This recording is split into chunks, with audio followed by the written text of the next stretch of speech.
Morning, good afternoon, and good evening.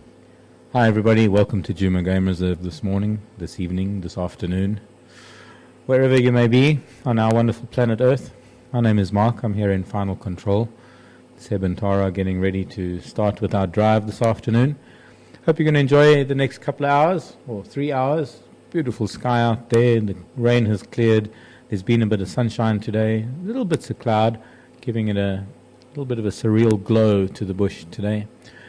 And I'll be here sending your questions and answers through to Seb. So do remember, questions at juma.com, and we'll see what we can do about getting them through to the vehicle. Well, we're about to go live. Hope you're going to enjoy the drive. I'll be talking to you later. Bye for now.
Alright, good afternoon everyone, and welcome to Juma Game Reserve. I don't know how much you saw of that, but that's your first ID for the afternoon, for the checklist challenge. My name is Sebastian, and we've got Tara behind the camera this afternoon and Mark back in Final Control, and I'll be your guide, your presenter this afternoon on Juma Game Reserve, part of the Sabi Sand. And weather is looking better. We fixed our issues. Big storm last night created quite a lot of problem with our batteries and internet and things like that, so but we're back on track, everything's fine, and hopefully the batteries will last a good 3 hours this afternoon, so I can take you on a good 3 hours bumble, see what we can find. I'm not going to talk too much right now because we're not too sure about the stream. I don't know how much you copy of me and if you can hear me correctly. So what I'm going to do is I'm going to jump on board, get closer to these beautiful animals, and if you know what they are, then please send your ID guess to questions@juma.com, and the first one who gets it right, then I'll mention your name, or the first couple of people who get it right, I'll mention their names, and then we can tick it off our list, our checklist.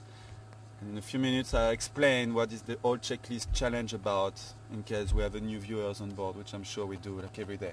So let's jump on board, and then I'll see with Mark how the stream is doing, if you guys can hear me fine, and we'll go see these animals and then carry on with our drive.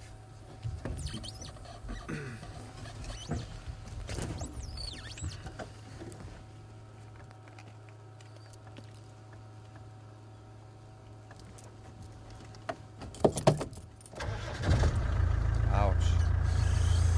That was loud in my ear. Okay.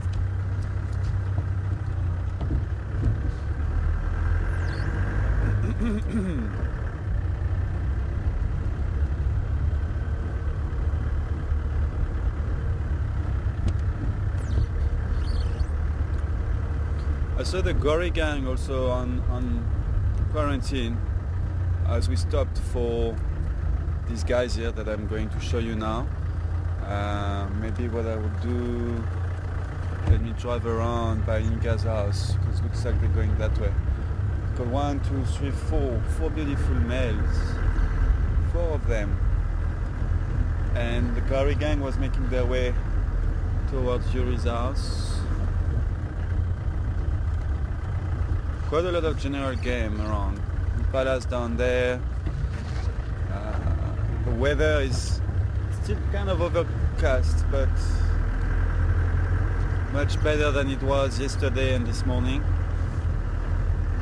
So animals are going to restart getting active again,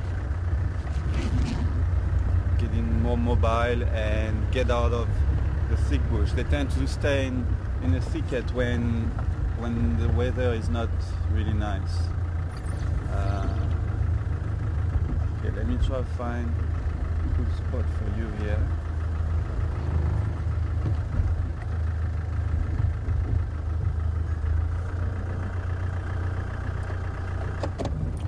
Get this one running. They're majestic when they run. Okay.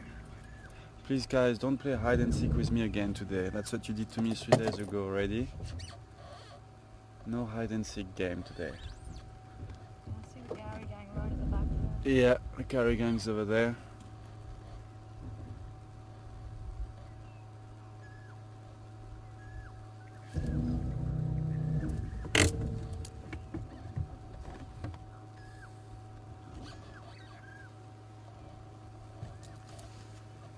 So how's the stream looking, Mark?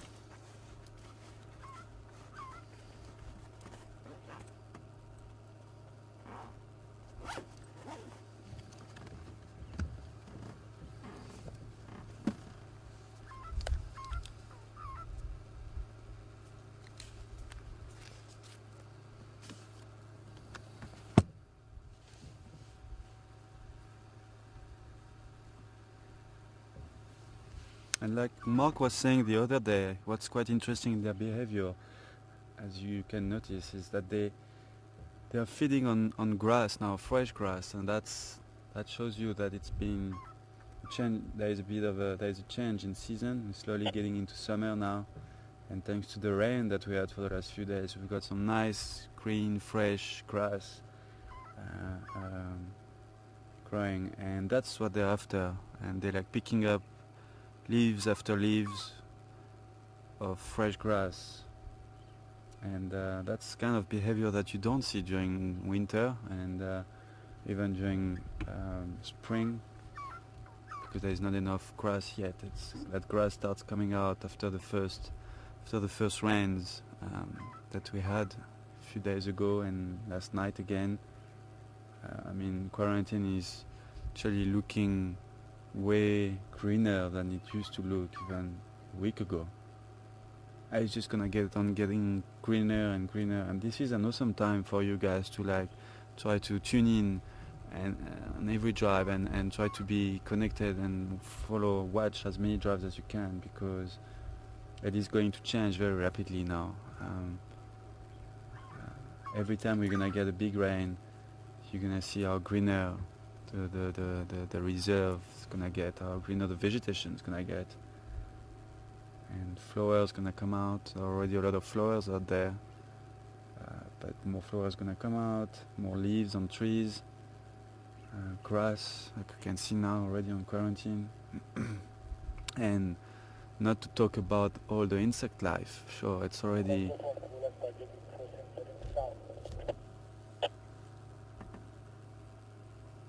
the insect life is actually already quite amazing. Last night I was attacked in my room by what we call those small Christmas beetles, like little brown beetles, and if you've got light switched on outside, it's fine because they're actually after that light, but as soon as you switch off that light and there is light in your room, they just go straight into your window, and there are like so many of them. It sounds like it's rain pouring, you know, or even more than rain, like almost hail, like hail pouring on your windows from the sound of all those Christmas beetles crashing into your windows, trying to get into your room because the light is on.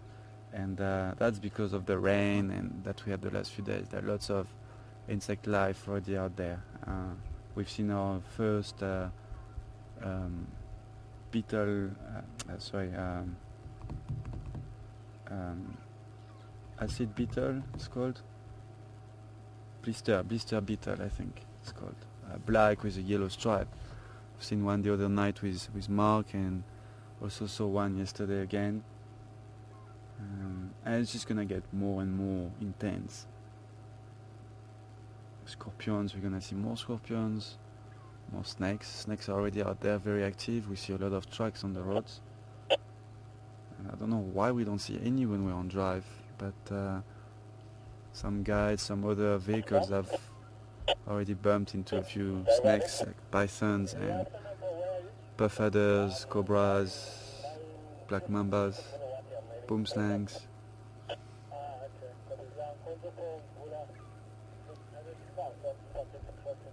So if you will check Tyndale Mamba Road to the east. Alright, brilliant. Excellent. Thanks, Nick.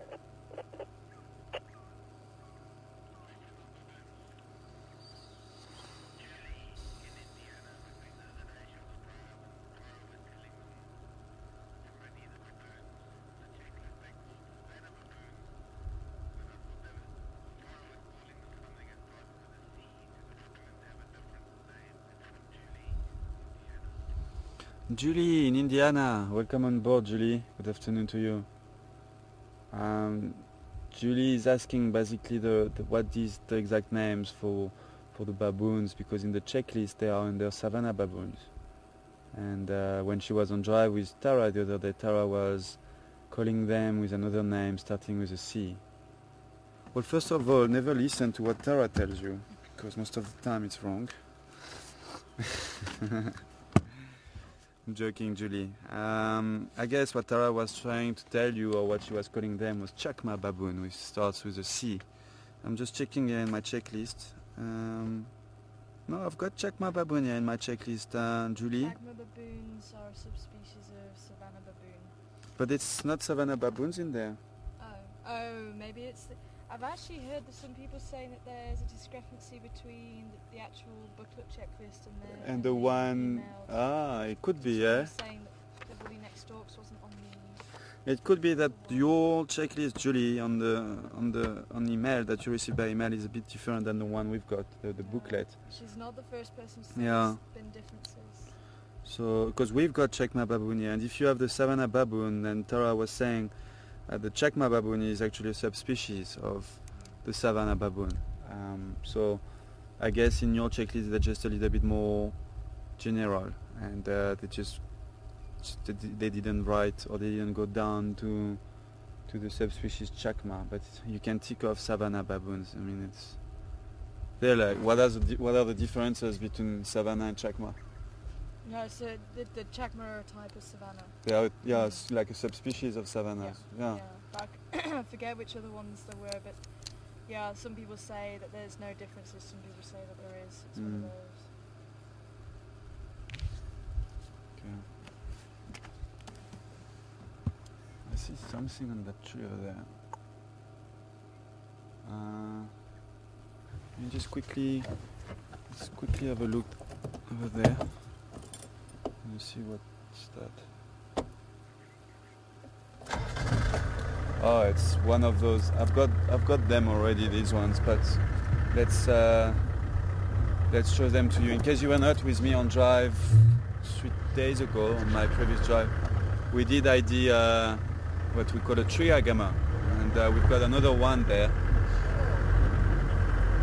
And no need to ID it. We have ID'd it already, which is pretty awesome.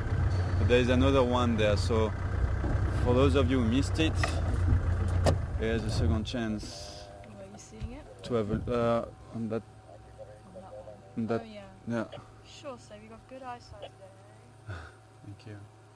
I think it's just he was moving when I looked in that direction. So Amazing, even with the blue head. yeah, Don't stick out that well. there you go. Very pretty lizard, tree agama.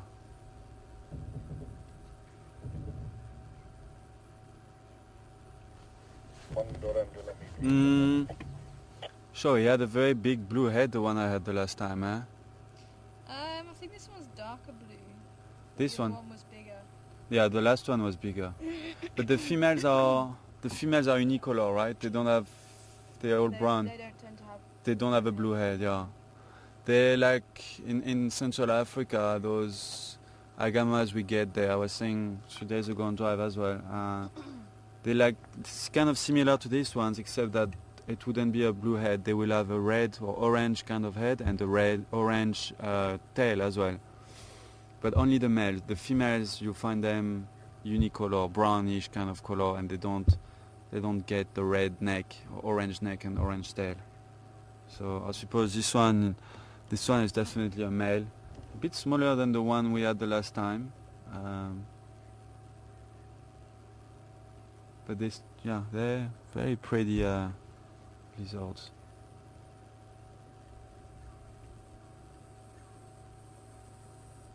Cool. Alright, he's not doing much. We'll have a good look at him. I think our cousins are busy foraging, so let's drive around. What you doing, mister?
Okay.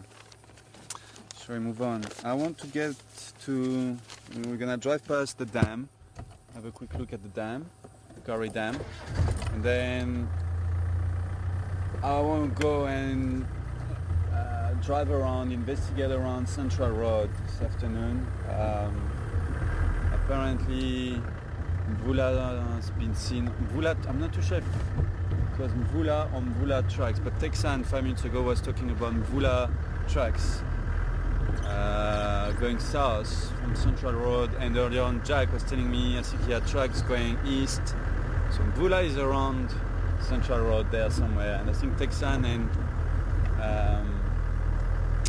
and Jack are investigating, so I want also go there and see if we are lucky to find Mvula, which is a beautiful,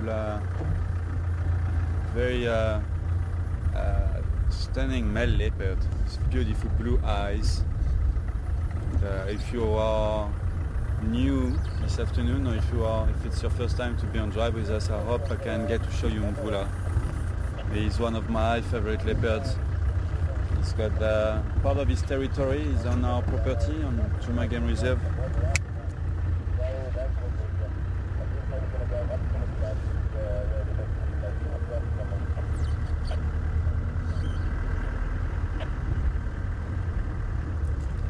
Okay.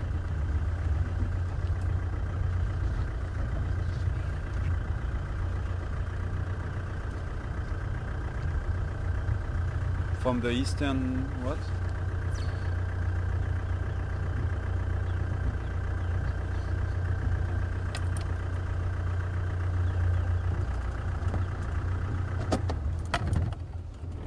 A few impalas here. Hello guys. A few males and females. Still no babies, by the way. Not that I've seen yet.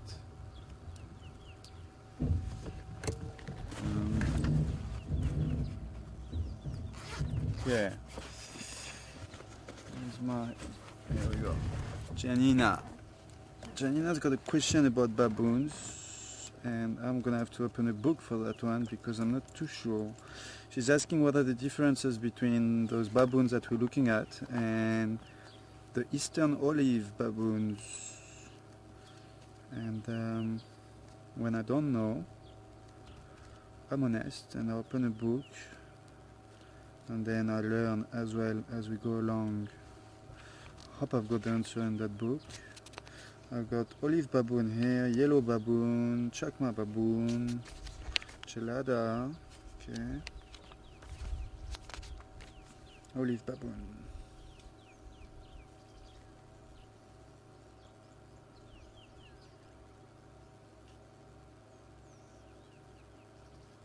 They look very similar to the chacma baboon from what I see, Janina.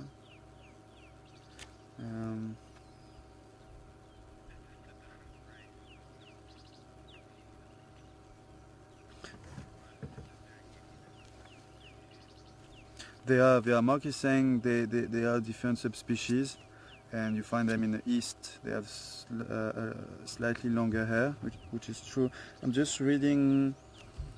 Adult males have a thick cap over the neck and shoulders and shell-shaped grayish-cheeked ruff. The face is naked and dark grey with nostrils projecting beyond the lips.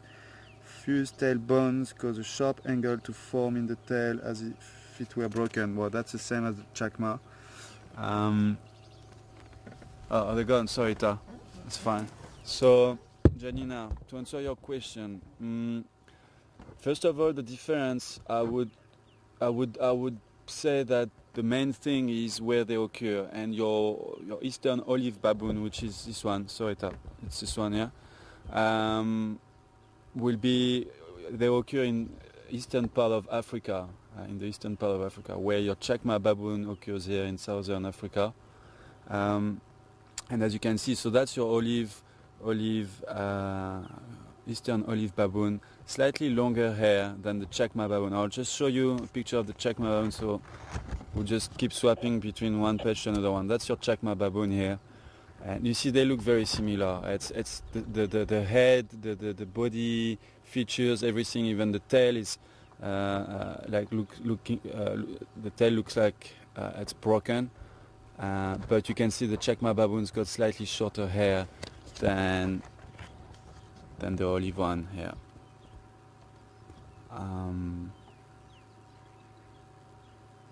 See the habitat that I read. The habitat for the olive baboon is ranging throughout Sahelian woodland and forest mosaic habitats from South Mauritania and Mali to the Sudan and southwards to Zaire and Tanzania. So it's like kind of west and east of west east of Africa.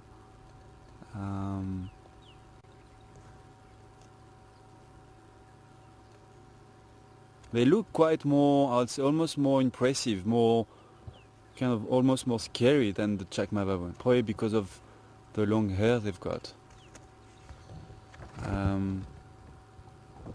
The chacma baboon here says they range all over southern Africa up to the Zambezi Valley, Caprivi to Angola littoral. So you see, that would be the main difference for you between the two subspecies, the chacma and the eastern olive, and then the hair on the body slightly shorter with the chacma baboon. So I hope that answered that's the gelada here, by the way, on the right hand side, also occur in the eastern part of Africa. Quite an impressive monkey, and I've never seen one, but I hope one day I get to see one. I mean, look at their face here when they are trying to intimidate you. They can lift up or revert their top lip, their upper lip, to show their canines, and they've got quite impressive pair of canines there. That bare patch on the chest is also quite And that's also something like how did you say it? A what? Bear patch. A bear patch, yeah. A bear patch on the chest, yeah. Very impressive monkeys. Very The- hairy. Gelada, yeah, very hairy. Because they live they live quite high in mountains and rocky areas of, especially I think Egypt or Somalia, Egypt, these countries, and it gets quite cold at night. So that's why you see that they've got very long hair to protect themselves against the cold. So here we go, Janina. Hope I've answered your question.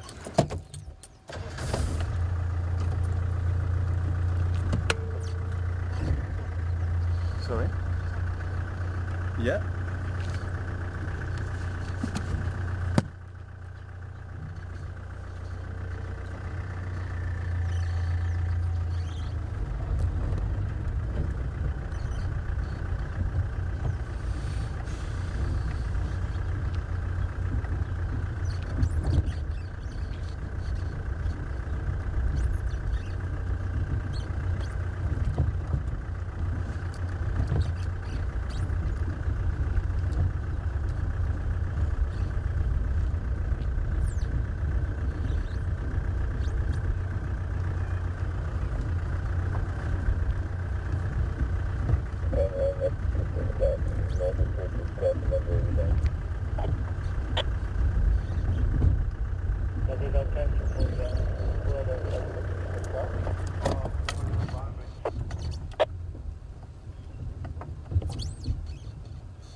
I'm looking for babies.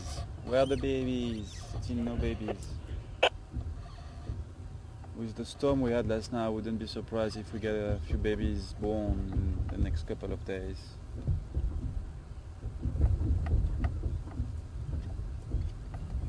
Mark and Tara are still on the list. game. Still in the game, yeah, with Tara on the 5th, huh? I Four. said The second, okay.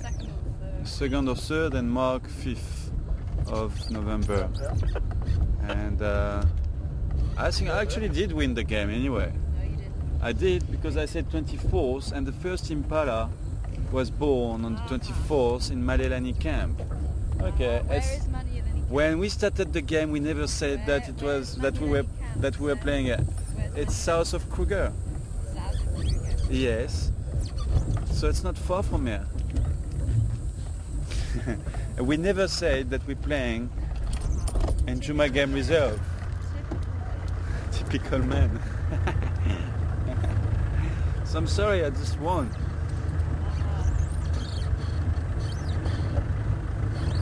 But it's fine, you guys can keep playing if you want. All I know is that I won already. It's the 24th of October. First baby Impala born in Malelani camp. Okay, but now we're playing for the first baby Impala who's gonna born in Juma Game Reserve. See, when you play a game, it's important to stipulate all the rules from the beginning.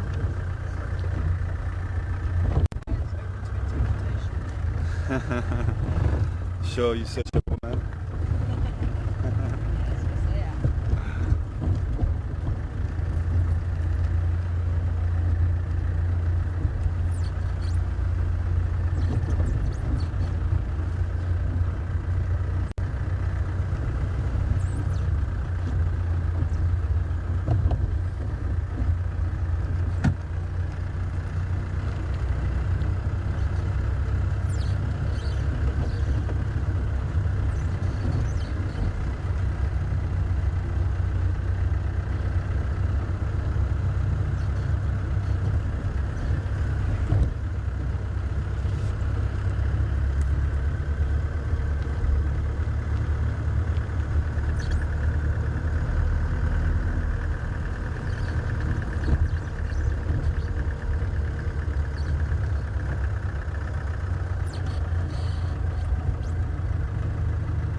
Hello, little ones. A few more kudos here. Afternoon, Henry. How's it going? I'm going for. Paul, do you know if anybody's taken the sick hire this afternoon?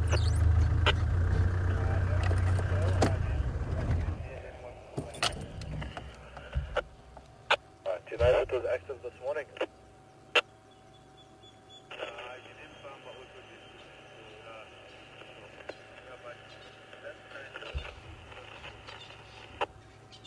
Right, copy. Has it been active the last few days? What time usually in for?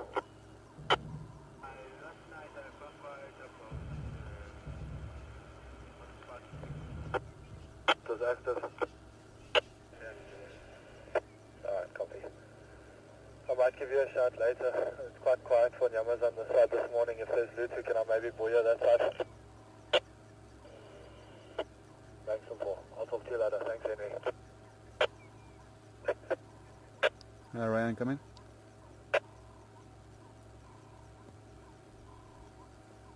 Ryan, come in. Texan. Alright, Bob. Yeah, Texan. Those in accordance with the jihad from Spaghetti Junction, did they go south into the Mulawati or where did they go? Just sort of, because it's going down towards Lord, just at the junction of Balsasland and Yellow South. Okay, copy. Yeah, I drove the whole Mulawati. So it was good. Nothing. Because I just forgot the junction there, and I tried to check also, but it's crossing it south. And Bugabeli just went, I don't know, south of Batalia there towards Batalia Road. Okay, we don't really have a great visual, let's carry on. So I'm keeping an eye on the radio about what's going on with Mvula and the tracks. But we'll have some female kudos. We had the males earlier on. It's quite some impressive horns, and there we've got a few females, and I think I saw one youngster as well. But not a great visual. They're hiding behind a bush there. Let's just carry on.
Ryan, come in.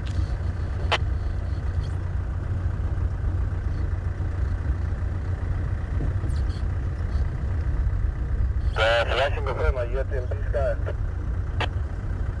No, I didn't booyah there yet, but I just wanted to get out of Ryan, but I guess he's back on his eastern channel.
Sarah, all right.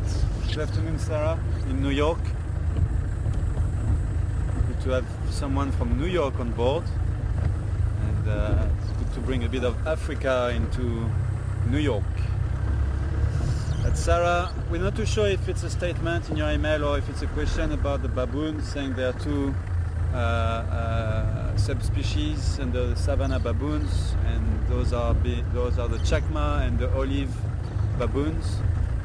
And if it is a question, then yes.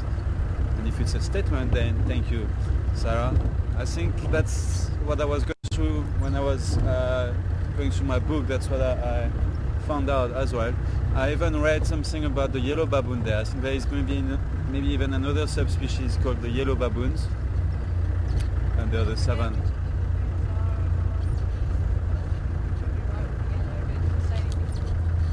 Sorry, got people talking on both sides. Sorry, go talk. What you were saying? I know, I was also just checking if Kim mentioned it, but I can't remember which baboons for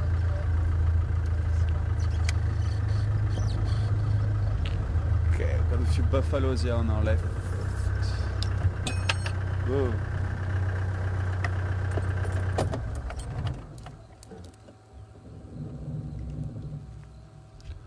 Station's got a Slambe of Nyaris or Daga Boys here on Central Road. Copy, whereabouts on Central?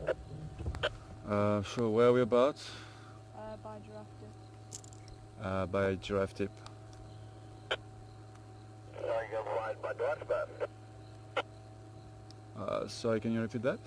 Whereabouts on Central? Sorry, I didn't copy you the first time. Oh, by Giraffe Tip, just before Giraffe Tip. Okay, go back.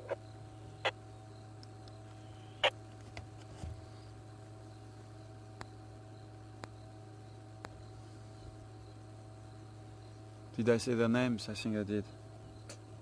Could have done checklist with these guys. Oh, that's fine. I think I did mention their names.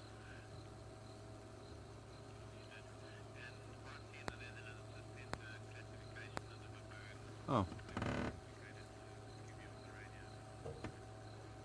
Oh, okay. Thanks, RC. RC sent us a nice email with the classification of the baboons. Maybe a bit complicated to go through like that via the radio for Mark. But Mark is going to send it to me or forward it to me and Tara. Thanks, RC. Yeah, Jacques standing by. Sorry to bother again, man. Listen, when you're done there, are you going to maybe, I don't know, maybe take back to Leo Road or something like that? Maybe see some buller pop down that side. Yeah, that was kind of my idea, because I heard you on the radio with Tex saying he went south. Well, you said that he was going east, and then I think Tex and some and Konzo was going south. So I was thinking maybe investigating around here, maybe do a bit of Battle Road this afternoon. Okay, copy. I'm just going to check in piece of guys, see if anything happening there, and then I'm gonna make my way to that Nyari. Okay, copy. Let me know about MPC Kaya. Thanks.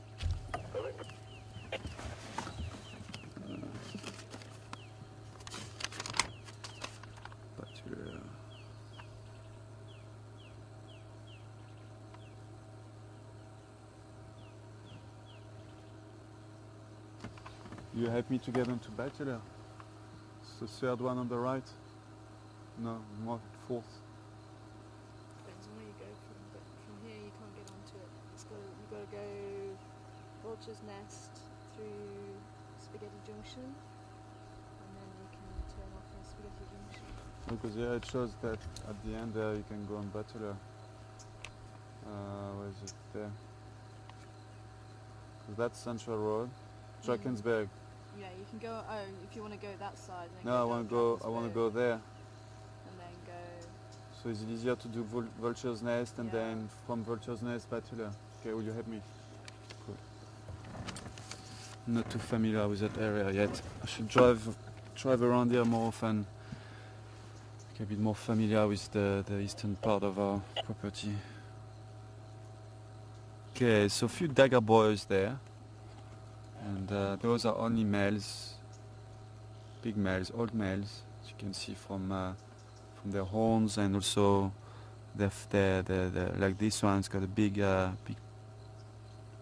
patch of bare skin, no hair on it.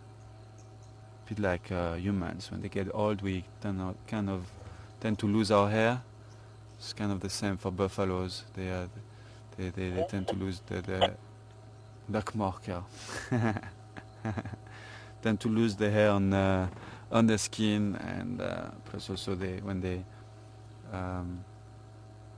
scratch themselves, then when they get old, they tend to lose their hair that way. So you'll find that they usually have a few patches of bare skin on their body when they get old. Plus their horns look much bigger, much the boss is much more impressive than a young buffalo. Okay, let's see if we can find Mvula for you.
Yeah.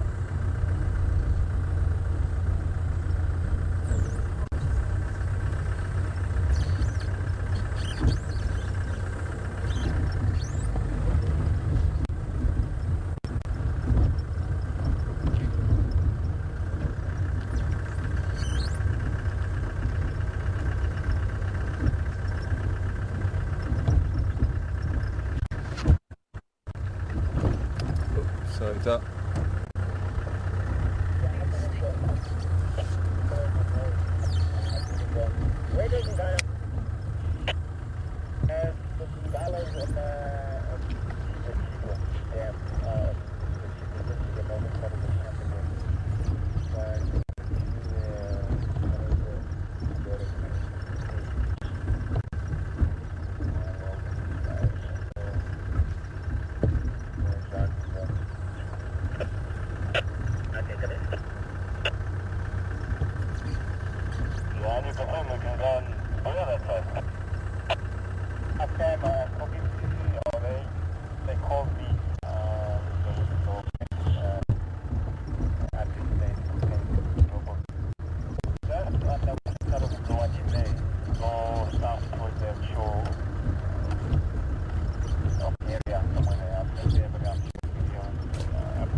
So it looks very green already, eh?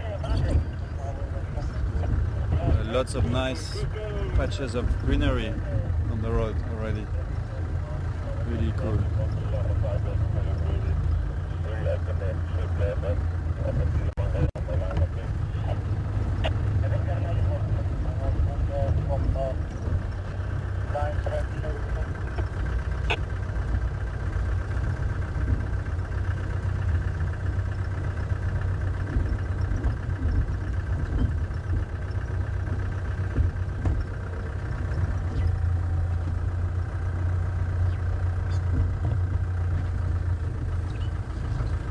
So Miss Mac, if you're still on board with us, if you're on board with us this afternoon, then don't hesitate to piece of wood looking like a tortoise. Don't hesitate to send questions from your students. I'll be glad to to show them things or teach them or help them to understand things about nature. So if they have any questions, don't hesitate. You know the email address by now, questions@juma.com. It's always nice to have a school on board with a few students.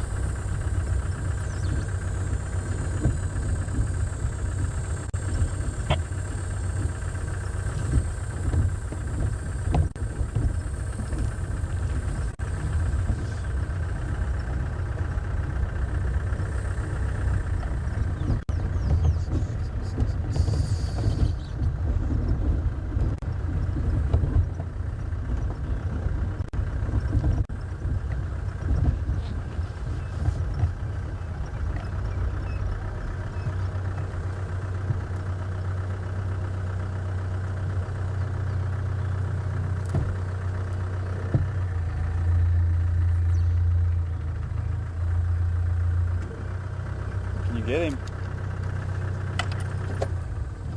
If hopefully doesn't go on the other side of the tree. You got him? Yeah. Oh. Oh, he's down again. He went down. Maybe he's gonna go up on that tree, but no. Let me see. I can still see him. Just couldn't give a thing into manual. See it? I'm sure he's gonna go up that tree.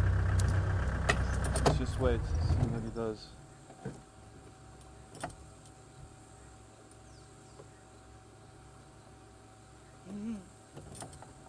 He's playing hide and seek with me.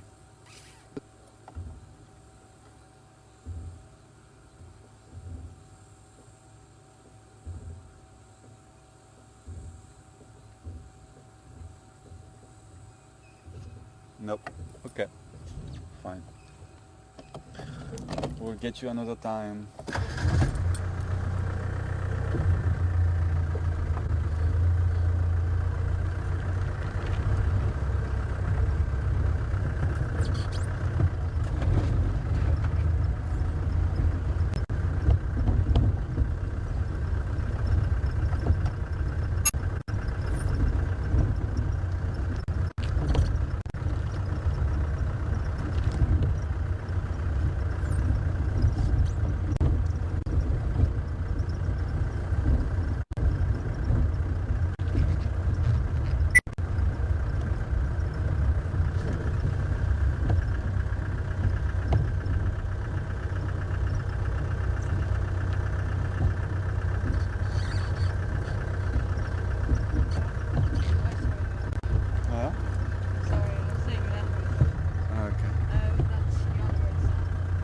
This one, Nyala Road South. Okay. So Vulture's Nest gets onto Nyala Road South. Down there, yeah. Okay.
That way, okay. Okay, no worries. Tara is sleeping at the back. I saw some dung and it started me thinking. That's kind of funny, Tara. You saw some dung and it makes you think. Yeah. I saw some dung and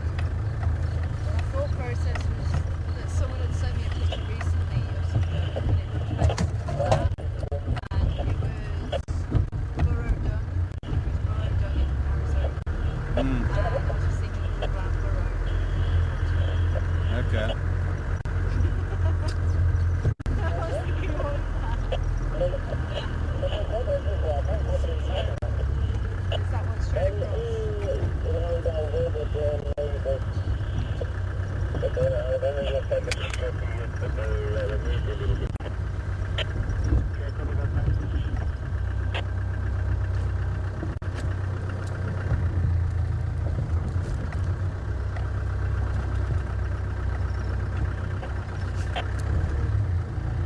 So is that Bachelor?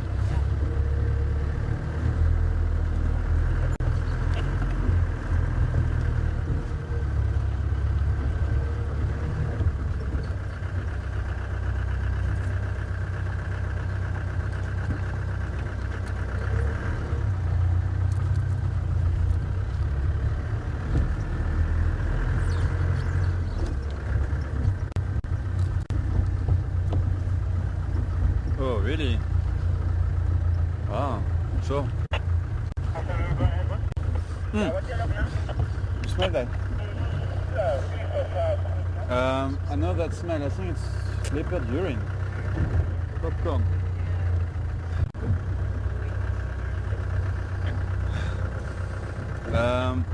Okay, two things happen in the same time about leopards. Who was that again, Mark, the Zoomy? Katie. Thanks, Katie. Quite a nice information there. Katie says that she's a Zoomy at the moment in on the Juma waterhole, and she says that she heard a leopard calling, not very loud, but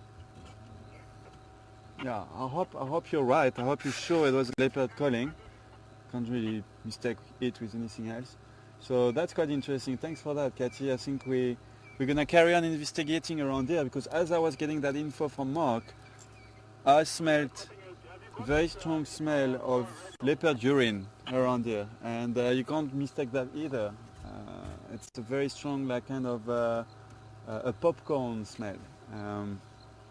Doesn't smell bad at all, actually. And so maybe we've got Vula around here who just marked his territory. So I want to investigate a bit around here on Bachelor Road. And then if you've heard the leopard sowing around Juma Water, that could be another leopard. That could be Kerula, that could be one of the cubs. So, alright. So we're gonna spend a bit of time around here, investigate from Vula. In the meantime, if you still, whoever is the Zoomy at the moment on Gowrie Dam, please keep an eye, a close eye on the river, on the banks, on the dam banks.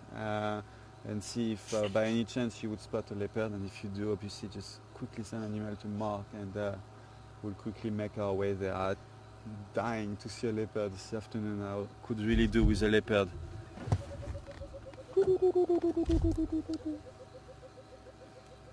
Nice. Can we see him actually? That would be nice to have him on camera.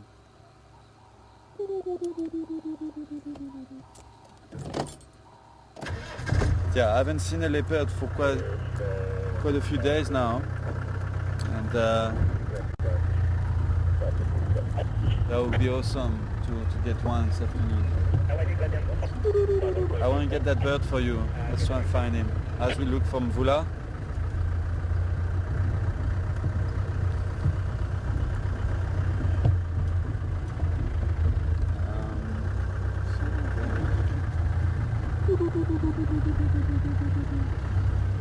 I grew up with that call. Love it. Ow! If the guys can hear it, can ID it with the sound? Can they ID it with a sound? Yeah. Does that work? Really? Okay guys, so I'm gonna keep quiet. And we're gonna try, see if you can hear him. Hear it. The bird. I'll tell you when he starts.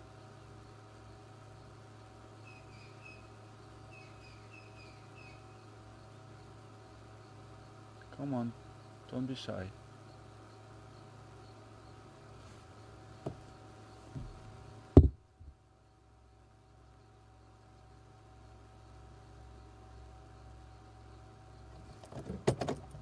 They would be quiet.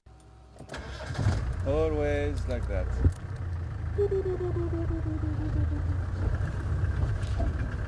Oh, here we go. See them? No, but I hear him. Okay, let's try again.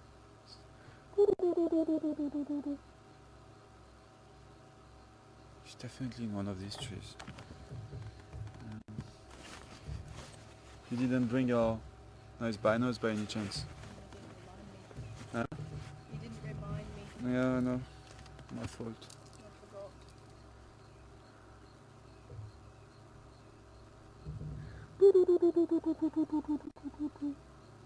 Come on. Do it another time for us. One more time.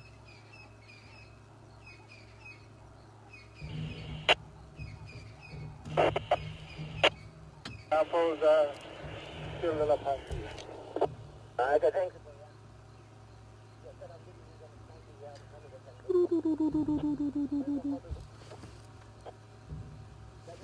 I can't see him, man. That's a pity.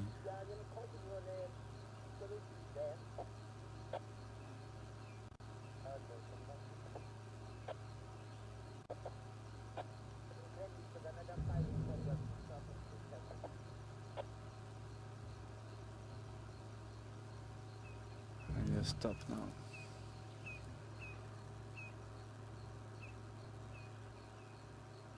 Oh, but you know what we've got up there? We've got something interesting, I think. It's quite far though. Where are you looking? I don't know what kind of visual you're gonna.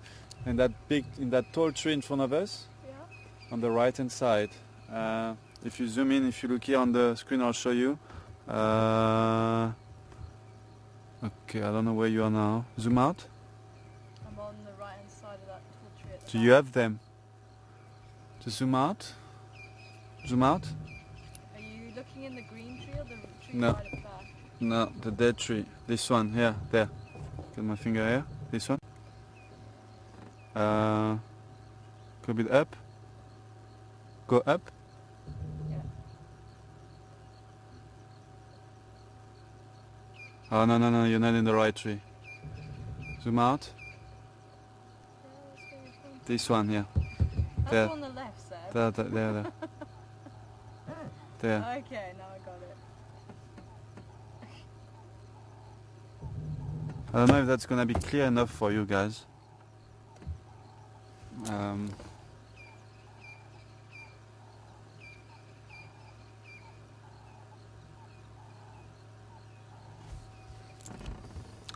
How is that looking on your side, Mark? Do you think it's clear enough?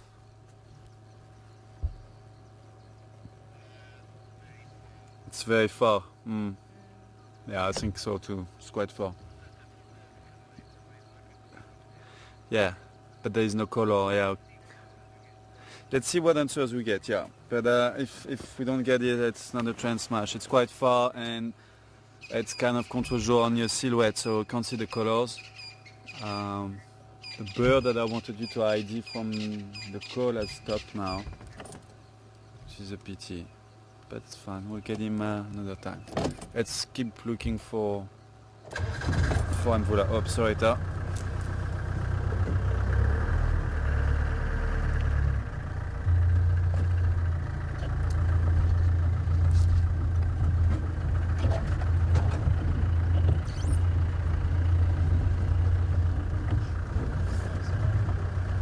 You smell it as well?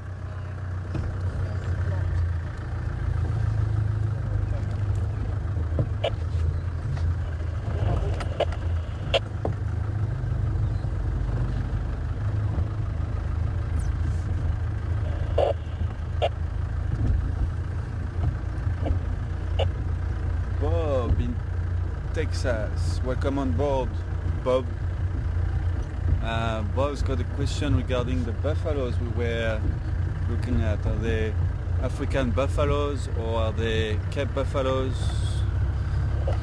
Well, you get different subspecies of buffaloes, Bob, and the one we have here is the Savannah buffalo, African Savannah buffalo. That would be the correct name for it. The Cape buffalo is the buffalo you get in the south of South Africa, in the Western Cape region. And that's why it's called the Cape buffalo. not much different than this one here. Actually, I should open the book and look at the differences.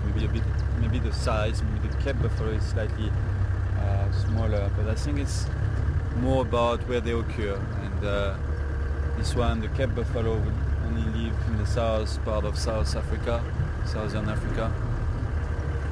Here we've got the savanna, African savanna buffalo, and then you get in Central Africa you get the forest buffalo, which are smaller.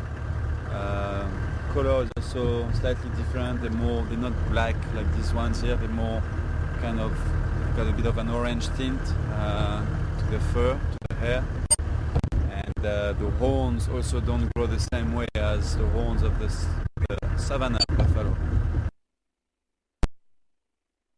Grow like this, breaking up. Okay, so I'll stop now.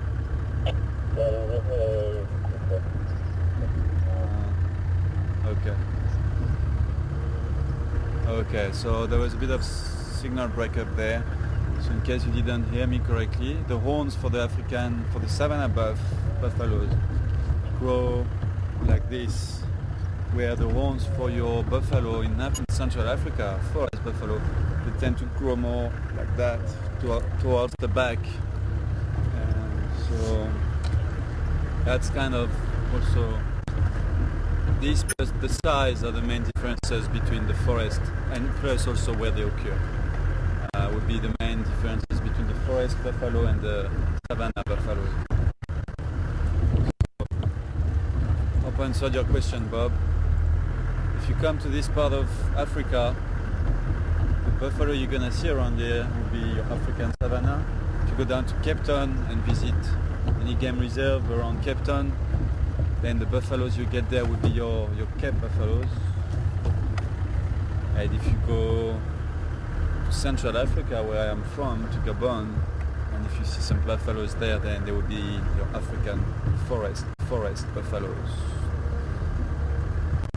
Latin name for those would be your Cincerus cafer for your African savanna buffalo. Cincerus cafer, where your buffalo in Gabon is your Cincerus cafer nanus. Nanus for smaller, basically. N-A-N-U-S. Cincerus cafer nanus, and nanus stands for smaller, because he is smaller. And he has to be smaller because of the environment he lives in.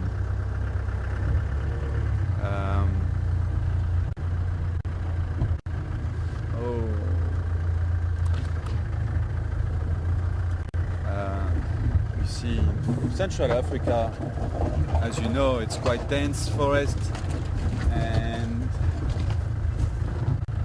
it's very dense forest, and if the buffaloes there were the same size as here, they would struggle to walk through that dense forest. I mean, it's very dense. In equatorial forest, you walk in the forest, you can't see 2 meters away from you. It's just dense vegetation. Most of the time you need a machete or a panga to walk through those forests. So that's why most animals, same story for your elephant, that's why they're also smaller, and that's why their tusks point down towards the ground, because it's easier for them to walk with tusks pointing down the ground than with tusks like the savanna elephant going up like this, because they would just get their tusks would just get stuck all the time in branches and ropes, and things like that.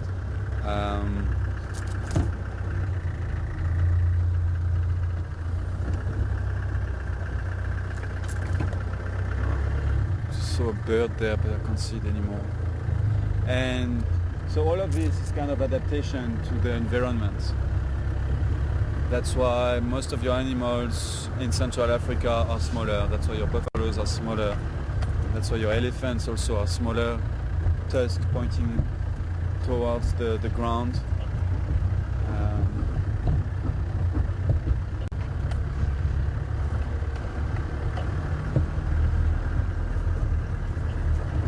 I used to know what kafer stands or means, though. Do you know, Mark? Cincerus cafer. What does kafer mean?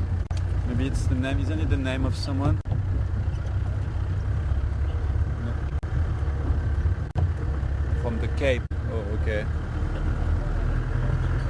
That's what cafe would mean from the Cape. Okay. But Mark's gonna check for me now the meaning of cafe and the scientific name of the buffalo.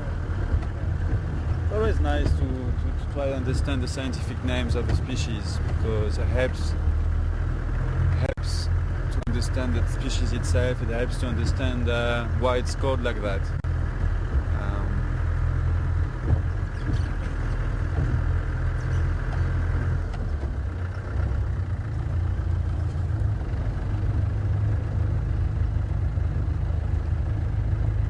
So all of this is still Bateleur. And now we're gonna get to a junction and we're gonna have Drakensberg in front of us. Yeah, okay. Quite a nice area around there, eh? I don't know why I don't come around here more often. Okay.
What road is that now? Central. Oh, we're back on Central. Okay.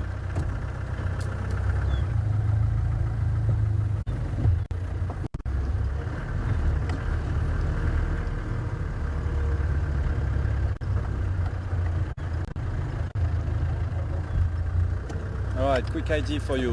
When we've got two of those on the road, it means luck. It means good luck. It means we're gonna have some good luck. So maybe we're gonna see some leopards. Who knows? Sorry. If you can ID these ones for me.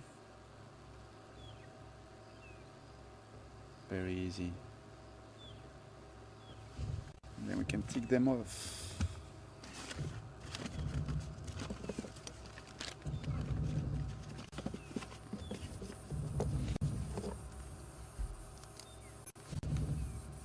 Nobody came back about that bird, Mark.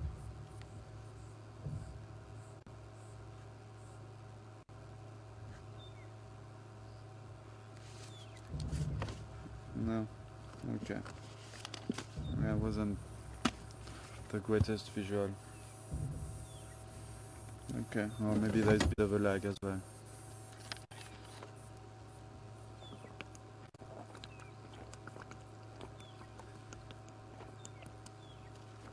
Okay, so there is a bit of a lag. Okay, so that's your easy ID of the afternoon. Second easy ID after the kudu. Actually, they're not as easy. They're not as easy, yeah. They're not as easy. Yeah, you're right, Tara. They're easy for us because we see them a lot, but it's kind of easy. To misidentify. Yeah. Are these guys part of the checklist? These guys on the road there? No. No? Okay, but it doesn't matter. We can have a look at them. Reptiles, amphibians, Yeah, I guess if we go down to insects, sure, the list will be very long. But we can have a look at it. I don't know if you can see it from where you are, Tara. oh, I thought you were in there. Yeah, there we go. Millipede. They are also coming out now. They've been out for a few days. It's not the first one I see. I've seen a few already. But yeah, there will be a lot of them in a couple of months during the rainy season. That's kind of average size. I've seen smaller ones and bigger ones, but that's kind of average size. Maybe I'll go put my hand next to it so you can have an idea. Oh yeah, but okay, let me park correctly. I'll put my hand next to it so you can have a better idea of the size. They are not dangerous or anything. They don't bite, they don't sting. No, they do bite. They do bite? My friend's been bitten by one before. Really? Yeah. I don't think she was hurt. It was just more of a shock than anything.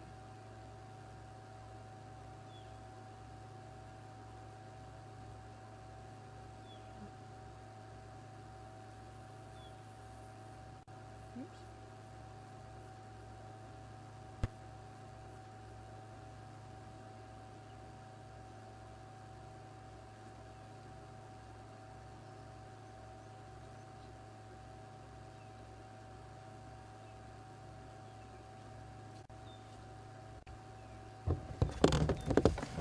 Millipedes. So yeah, to give you an idea, see pretty much the size of my hand. And but I was saying a friend of hers got bitten, but I had them walking on my hand last year a few times. Yeah. Quite of a very weird feeling because they've got, I don't know if they have 1,000 legs, but they've got lots of little legs. It's quite a weird, it's very, what's the word?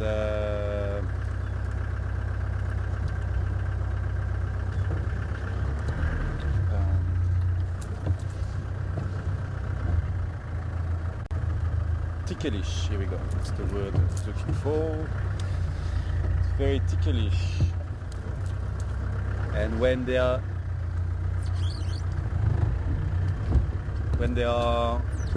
get scared, when they get frightened, they roll into a ball, curl into a ball. Because that helps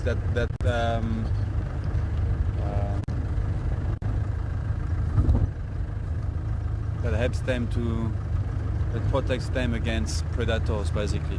One predator, the main predator which would feed on them is your civet actually. Civet are well known to feed on millipedes, and I was saying they don't sting or they don't bite or they don't have any venom, but they are poisonous. So if you try to eat them, lots of animals can't eat them because they have poison inside themselves. And luckily, one of the only animals which doesn't get affected by that poison is your civet, and that you often find in civets middens. You'll find the rings from the millipedes.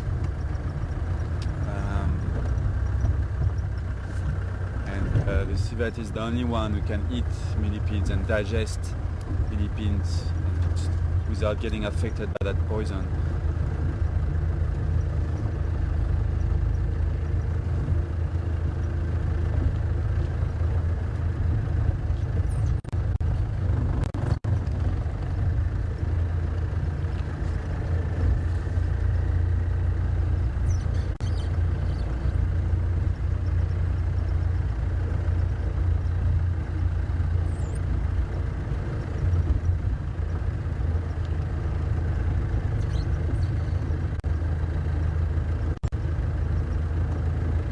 Oh wow, nice bird there. Where are you guys going? Yeah, I heard you mark. Yeah, I think, yeah, I don't know. No, I don't think it should count either.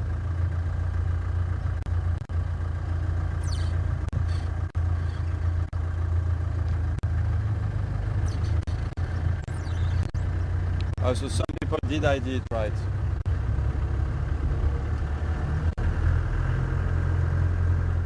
Oh, okay. Did the audio break up?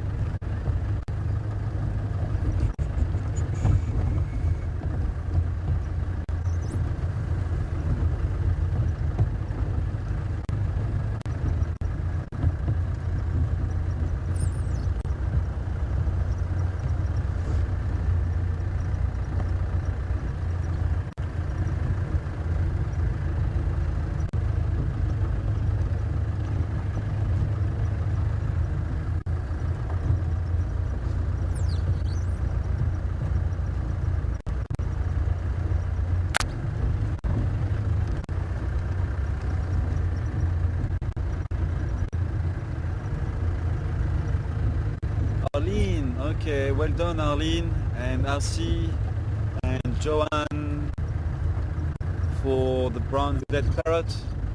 Nice one.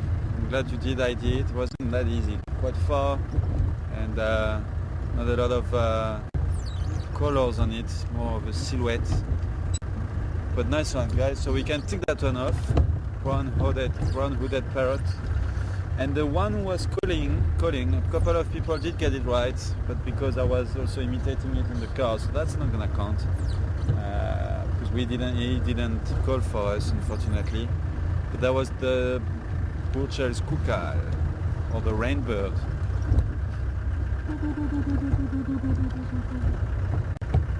Very nice. I like this a lot.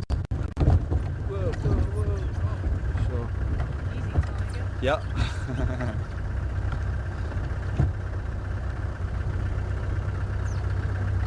So the Burchell's Kukal won't count, but we can tick off the brown hooded parrot.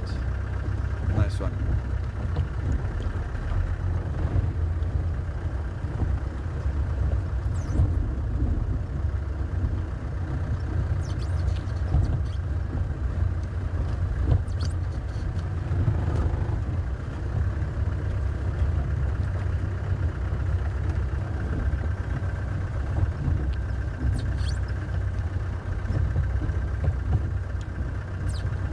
Right now I have no idea on which road I am.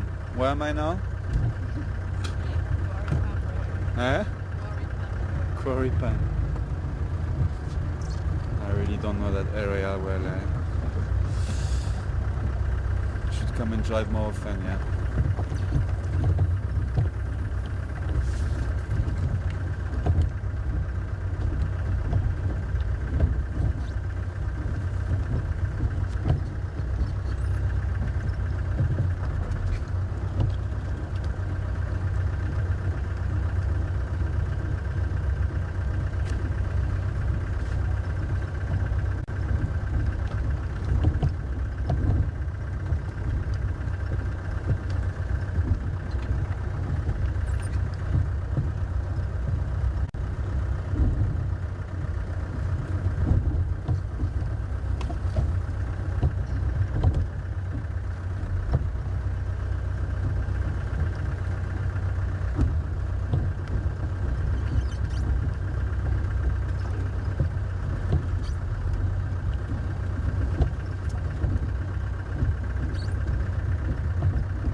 Okay, Roy.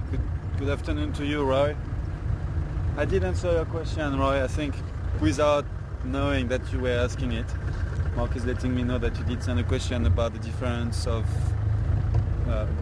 between forest and savanna buffaloes and Cape buffaloes. So I hope you got my answer earlier on, Roy. Thanks for your question. You see, how do you say it in English? Great minds speak alike, or great minds meet. How you say it? How do you say that, Tara? Great minds meet. Great minds think alike. Yeah, here we go. Great minds think alike. Roy.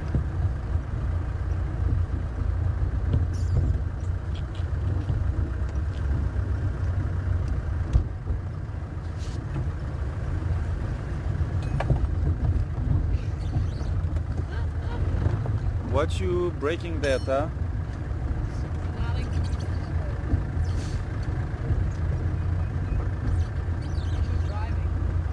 It's my driving. Have you ever noticed on the movies, the old movies, and they're doing that with the steering, yeah? It's like Ganda, like that. But the car is not going anywhere. It's not turning anywhere. Tara is seeing the old movies, they drive and you're like, and the car is just going straight. Like Ganda. Funny. Funny to see scenes now are actually done in cars. Yeah. But like what we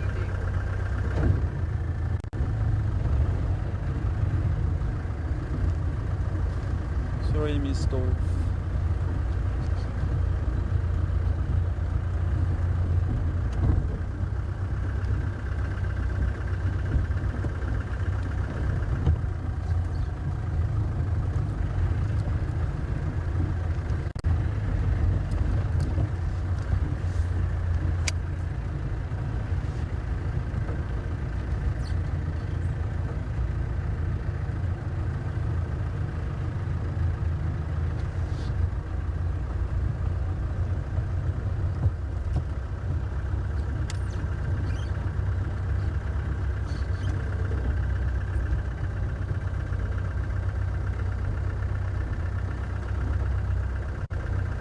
For leopards.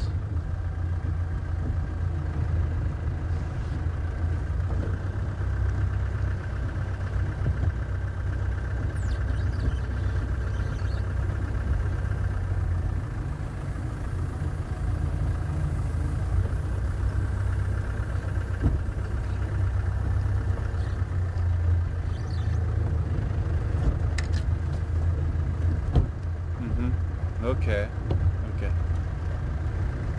All right, nice question from King Ellen Hewitt. Welcome on board. Yeah, welcome on board, King Ellen. And quite a nice question about leopards and lions. And the same, can put them in the same boat for that question. About their roaring, or the leopards soar and the lion roar.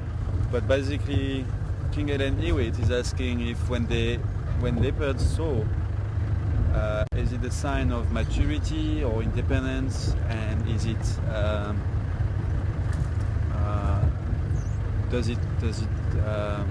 is it a sign of maturity basically? And same thing for lions. What does it represent when they roar? It is definitely a sign of maturity, but you will that the leopards will soar to mark their territory, and so does lions, but also to communicate, to find each other. And I'm sure you have seen Kerula kind of soaring to call her babies, to call her cubs, but she will also be soaring, or the male will be soaring to defend his territory, to mark his territory. Same story for lions. I don't know if I'm answering that question really nicely, but the one thing that is quite interesting about leopard soaring is depending on the number of times that you hear it soaring, you will know if it is actually a male or a female. And if I'm not mistaken, I think a male tends to soar around 6 or 7 times in a row, so it'll be like for like 6-7 times, where your females will soar for like a few more times, like 10 to 11. But it might be other way around. It might be male 10, 11, female 6, 7. But because I remember when I learned that, and I heard it again many times afterwards from other guides. Always the way I remember it was that females actually do roar or soar, more than males. They've got a more longer soar or more numbers of soaring. So it's going up to like 10, 11 for the females, and 6, 7 I think, if I'm right, for the males. So when you hear a leopard soaring, if you get it from the beginning till the end, it's quite sometimes worthwhile trying to count how many times, and then that it's never gonna be like 6 or 7, it might be 5 and 8 around there. You know, and if you count so over but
my brother, DJ.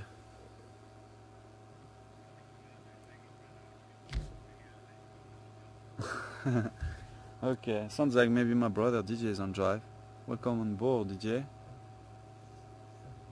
Nice to have you with us.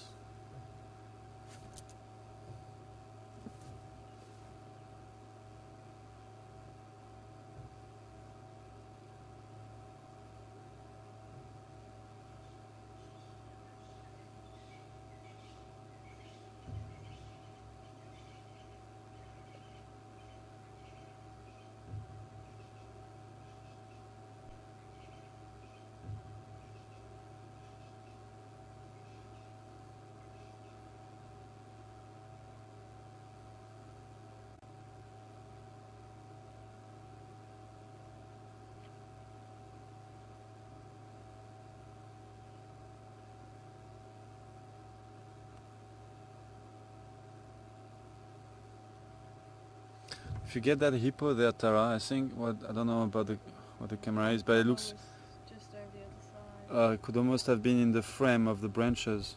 It was just behind the branch for us. Was it? Yeah. I was hoping Mama might just pop her head back up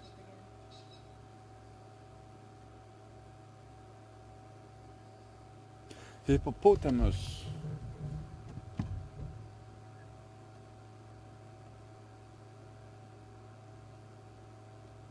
The river horse.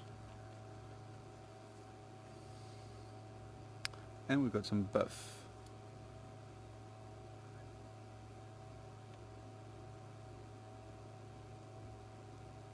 Chewing the gut and cooling down in the same time. Okay, sounds like we've got some people coming back with some answers for ID number 3. I think it was ID number 3.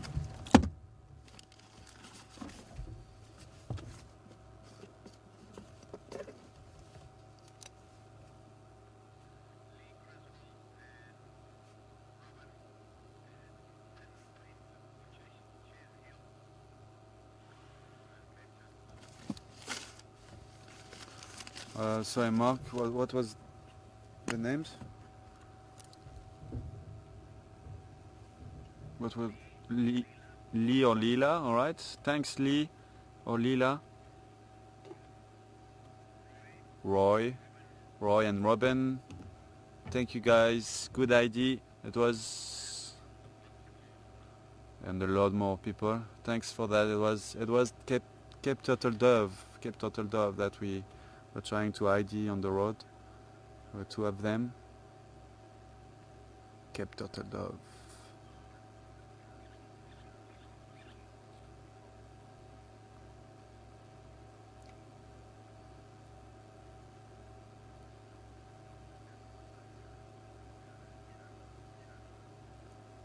So he must be standing on someone's back now.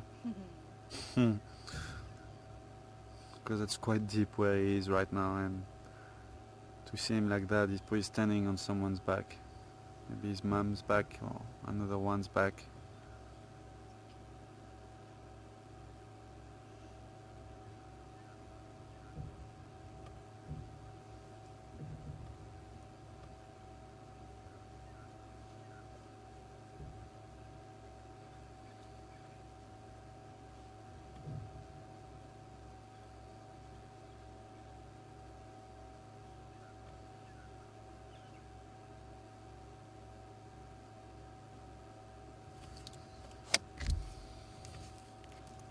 Jacques, come in.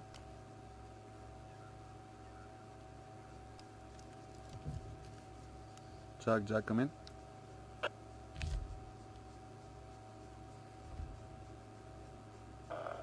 Andrew, were you calling? Stations, I'm just trying to find out if someone went to the PC Kaya on those roads this afternoon.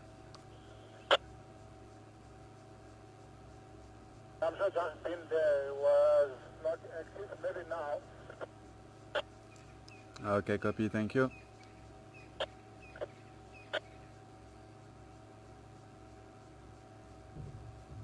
Any more news on that leopard soaring at the dam, Mark? Stations on Portrait at the moment. No? Okay. Alright. Let's leave these guys and let's carry on with our drive. See what else we can find for you this afternoon.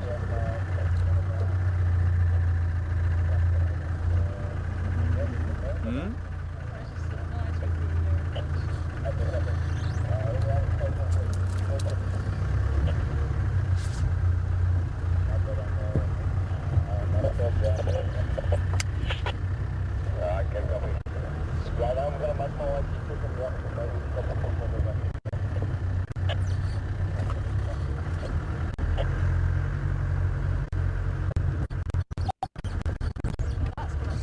Yeah, but that's buffalo.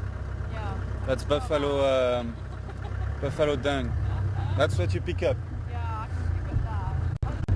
Sarah's got issues with their smell abilities. You never give me flowers from the Okay.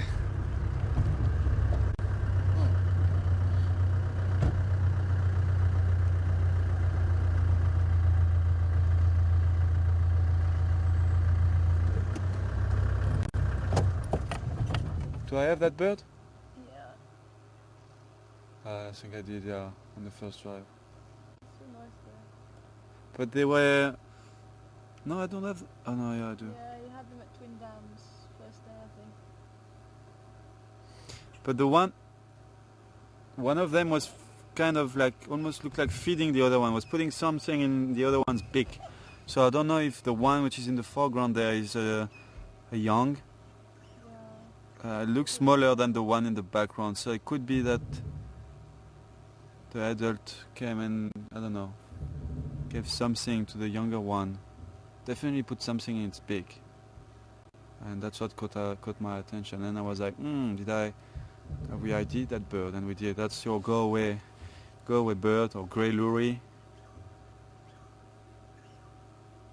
I can't do it nicely. Tara can do it very nicely. Huh? I can't do it nicely, the go away. Oh, you made them fly away, Tara.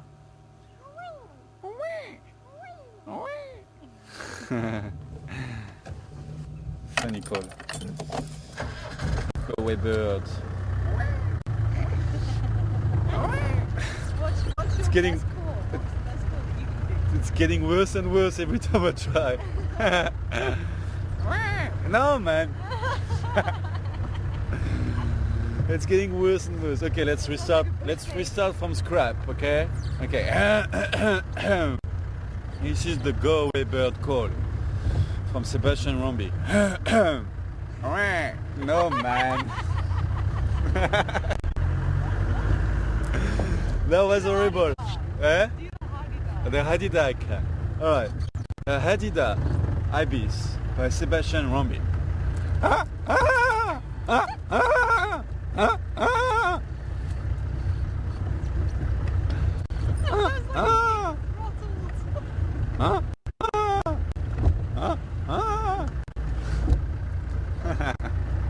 That was the Ibis Hadida Ibis by Sebastian Rombi. Okay, do your Hadida Ibis. I can't do it. Really? Yeah, I can't. It's easy. Okay, let's do the Woodland Kingfisher. Wow, sure I'm not gonna beat that. Okay, so that was the Woodland Kingfisher by Tara Perry. The Woodland Kingfisher by Sebastian Rombi.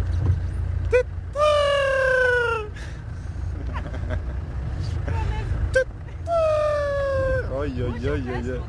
It's getting worse and worse. I guess Vulture's Kukal because I grew up with it. Yeah, that's actually very good. What else? I can do the... okay, my Hadida Ibis is not too bad, right? No, but it does sound like Like it's been what? Is that a bird or a branch? It's a branch. I think it's a branch.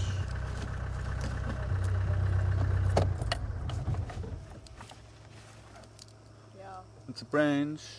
brand looking like a bird. Yeah. It's a branch bird. Do the call of the branch bird, Tara. What does it sound like? Silent. Okay, so what else can I do nicely?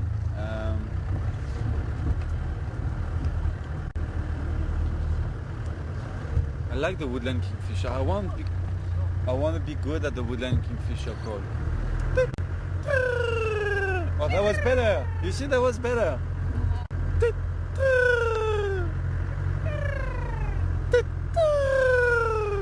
Almost getting there. It's all about practice. Oh, what about the black cap back? I don't even know what it sounds like. What?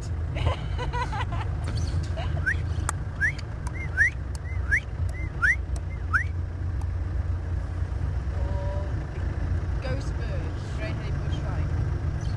How does it go again?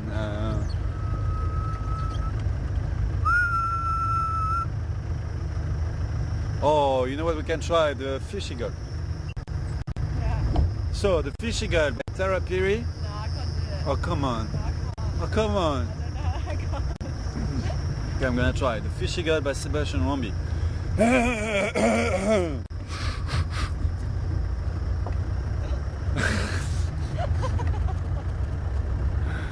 can't. That's not bad, It's not bad, eh? It is kind of my favorite bird as well. Spotted Albert. No, hold on. It's more like a. No, that was too bad. Yeah, that's good. That's not bad. Okay, emerald spotted dove. No, the pearl spotted owlet. Well, I don't know how it sounds like. Pearl spotted owlet. Oh yeah, it goes crescendo. Yeah, I like that one. I like that one. So, the pearl spotted owlet by Tara Piri. I just did it. Do it again. Go. Oh God, I'm laughing. What's my shortest way back to? Okay, here we go. Nice. Just goes crescendo, eh? Crescendo. Pearl spotted owlet by me.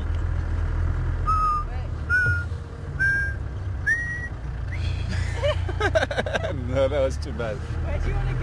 Gary Dams the other way. Yeah, how is it? Yeah. Oh, okay. Oh, it's fine, let's go that way. We're gonna turn around over there. First right.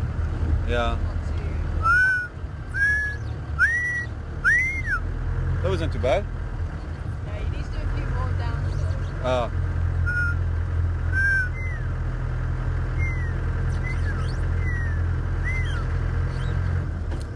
Oh, this is Pipeline Road. Yeah. Because I see the pipe. That's why. Yeah, and I just saw it. That's why. And that's gonna take me onto Cheetah Cut Line, right? Yep. Yeah. Alright, what else? Hippo. Oh no, I can't do hippo. People are gonna laugh at me again. It's like my... And I'm already laughing at you. Eh? I'm already laughing. Oh geez, Tara, really? Okay, let me laugh at you now. Ha ha ha ha ha! Because that was the worst hippo I've ever heard in my life. Okay, the hippo by Tara Piri. Sounds like a dog, man. Ruff. It's not a dog, it's a hippo, Tara. Ruff, ruff, ruff, ruff, ruff. Okay, let's try the hippo by Sebastian Rombi.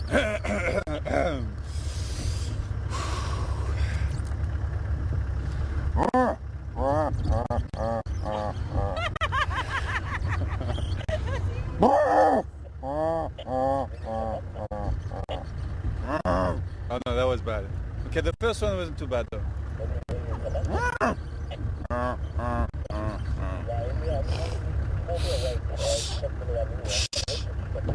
Must do the psh first, so you go psh, or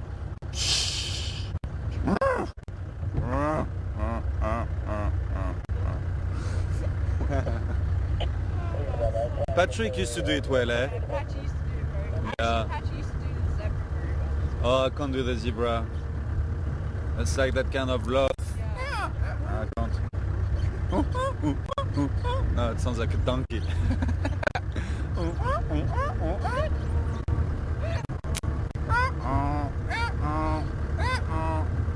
But we don't get donkeys here. We can't do animals we don't get here. Okay, that was definitely the worst hippo imitation I've ever heard in my life. Yeah. Sounded like a dog, Tara. Mine wasn't great, but it was definitely better than yours. I think one afternoon we should have... That's the next challenge we should have. Once we're done with the checklist, we should do a call competition where all our viewers can just take votes and give like 3 points for Seb for the hippo and 0 points for Tara for the hippo. 10 points for Seb for the fish eagle and 0 points for Tara. Where are you going? I'm bumbling around. I hope you're still looking for Mvula. Because I am. Windows in the sky. Yeah, he is, eh? Sky is very heavy with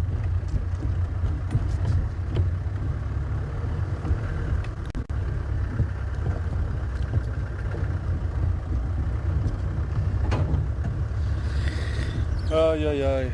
Ladies and gents, let me tell you something. How's your lion? The roaring, Yeah. it's pretty good. Definitely need to clear my voice for that one. Okay, The Lion Roaring by Sebastian Rombi. Rombi. Okay, you ready, Tara? No. Why do I always start badly? I always need I need to warm up, that's why. The animals sound the same so far.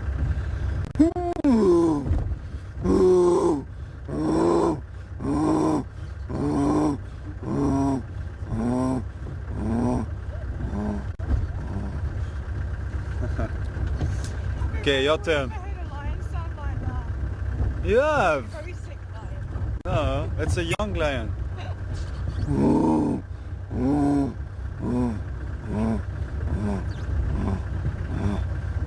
It was scaring all the animals. Okay, your turn. You can't do better than that, I Tara. can't. Okay, The Lion Roaring by Tara Perry. Uh-huh. Go. No, I can't do the lion. Oh, come on. If I do it, you have to do it. And you're laughing at me, really. And you're laughing at me. Told you I can't do Ooh, woof. Ooh, woof. Ooh, woof. Tara, you're funny. You funny little creature, Tara. Do I have these birds in my checklist? I don't. Yes. No. This one's pretty. Which one? This one. Oh, no, they are. That's the one you're talking about. No, I was talking about the ones in the tree, but they're not there anymore.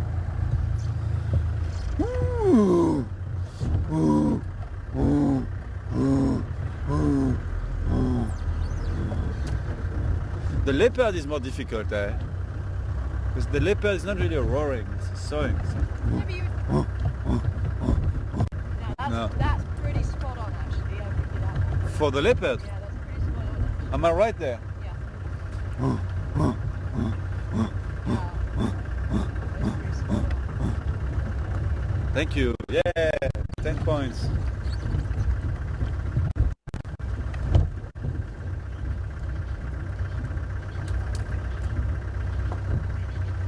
I think it's one of the guide's favourite pastime, actually. Trying to imitate the animals. Yeah. Oh, I don't even know what bird is that, but it's really, really cute and small. But I don't know what it is. In the dead tree right next to the road, there. There. It's a LBJ, little brown job. There. Do you know what it is? Let me see. Where am I looking? Stay. More to the left. To the left, to the left. Yeah, there, you got it. Okay, focus. Open the iris. Oh! Just for a sec we had it. Do you know what it was? Tawny flanked Prinia. Huh? Tawny flanked Prinia by the looks of it. Yeah, didn't get it. Well, the viewers. There, It's there. Where? there, there. Oh, okay. I'm near by the picture now.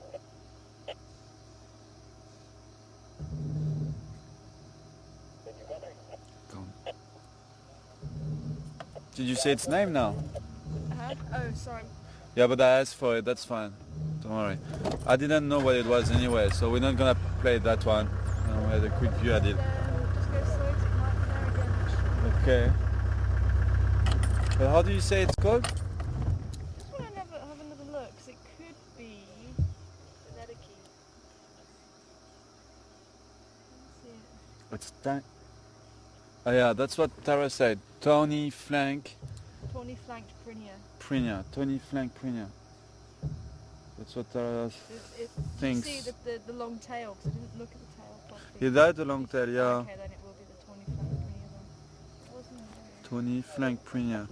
Let me see in the bird book. Learning as we go along, guys. learning LBJs, little brown job. Must be this one, 353. Because they're called, the sound similar to the Nedeke, and the Nedeke does have a dark cap, but not as long a tail as the... 5, Tony Flank Prenia. Yeah, it looks like, yeah, I think it's, but sure. They all look very similar, right? Yeah, it's your... I think more than likely, because I have been hearing them a lot. Oh yeah, Mark's got a good point. They have a different distribution, yeah. Hmm? They have different distributions. What? The Prenias. The different Prenias. They have different distribution. But that's the one we're looking at now. Tony Flanked Prenia. And yeah, definitely the long tail. We saw also like like they say here, russet edges on the wing feathers. But very tiny bird. Let's see if they give you the size here. 11 to 12 centimeters. So that's pretty much, zoom out a little bit there. Yeah, that's like 10, 11 centimeters. Like that's like that big.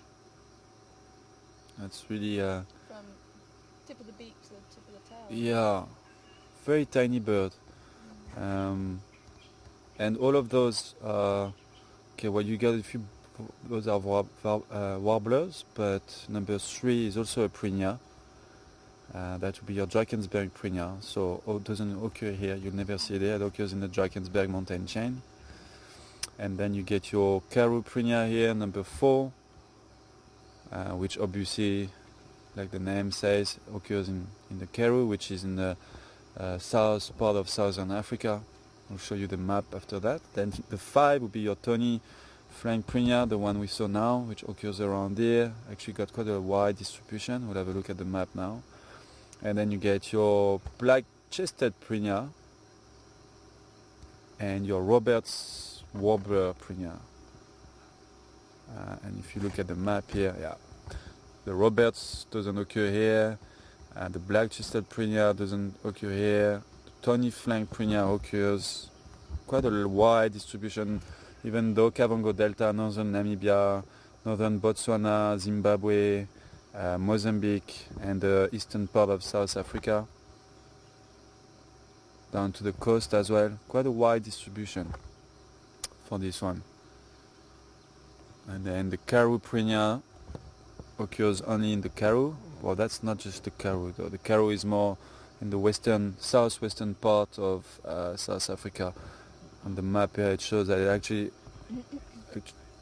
occurs on the Garden Road, the whole Western Cape Province, the Garden Road, and even all the way into Lesotho, and all the way also on the west coast of South Africa, on the way to Namibia, where the Karoo is actually.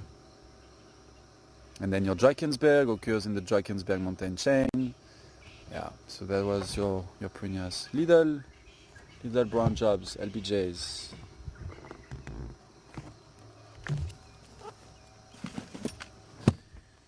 Cool banana.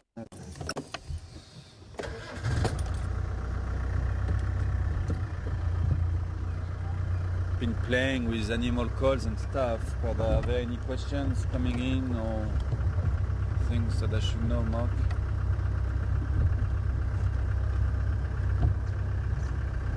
Okay.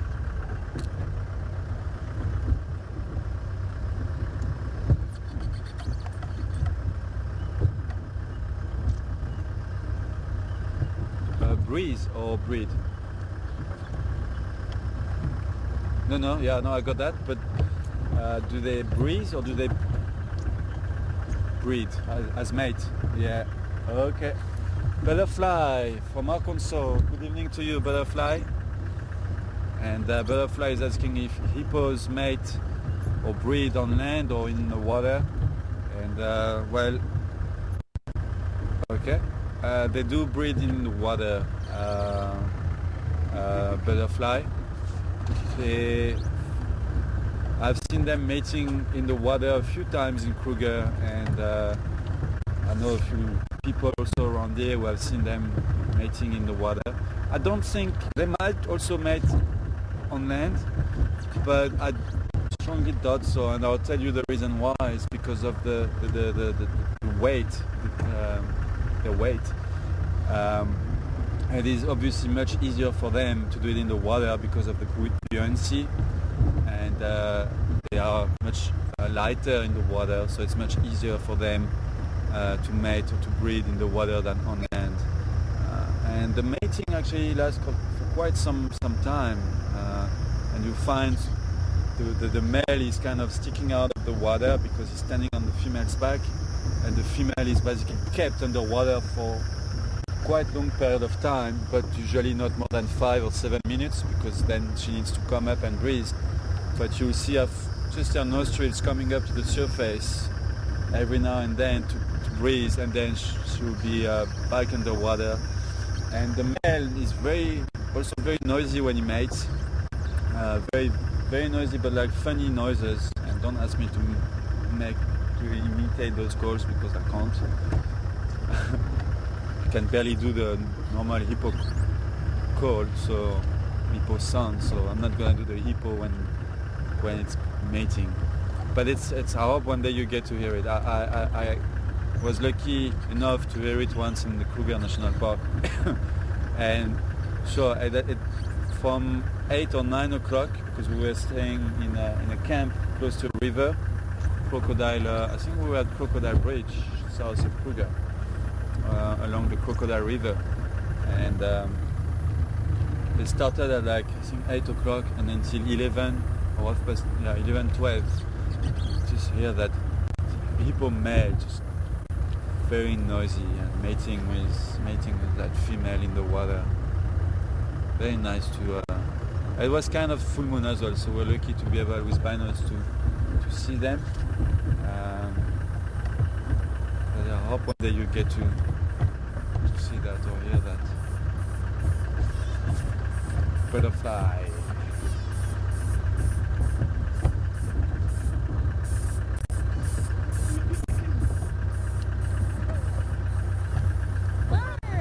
That's how it all started with the go-away bird. I still can't do it though.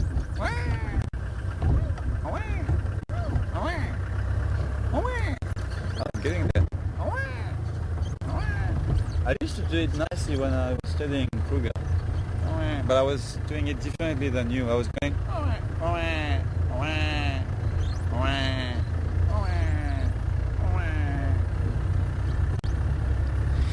Anyway. Which one?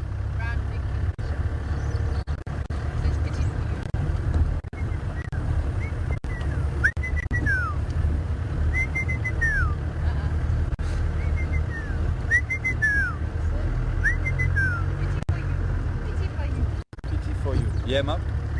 Fire.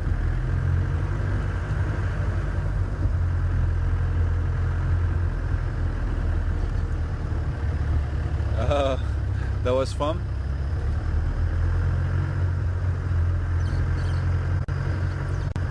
Heather in Alaska is asking, good afternoon to you, Heather. Heather is saying, why don't we do a duet of the Franklin? Any kind of Franklin. So I guess we could, eh? How does the Franklin go again? Like, beer and cognac. What? So one of us has to say beer, the other one says cognac. Okay. Beer and cognac, beer and cognac, beer and cognac, beer and cognac. No, it goes. Oh, what was that? Sure, I should have seen it beforehand. Flew away. Big raptor. It landed over there. Let me go forward for you. Do you have it from here? Okay, let's go forward.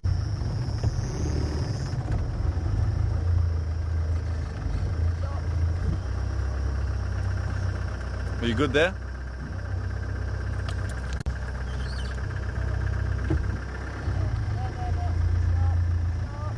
Anota, don't worry, I'm putting you in the right place. Oh, it's quite dark anyway for 2 birds now. Yeah, it's a bit too dark now for birds. African hawk eagle. That was an African hawk eagle. Yeah, so which one goes? That's Guinevere, eh? Yeah. Okay. I'm not too sure how to do the Franklins. I never tried the Franklins before. Too screechy. Too squeechy, yeah. Or Cookie Franklin. Cookie. Cookie. Straight? Yeah. Yeah, straight. That's Central Road I'm on now, eh? Well, we did investigate that area quite a lot this afternoon. I mean, we did quite a nice big loop looking for Mvula. So far, no luck.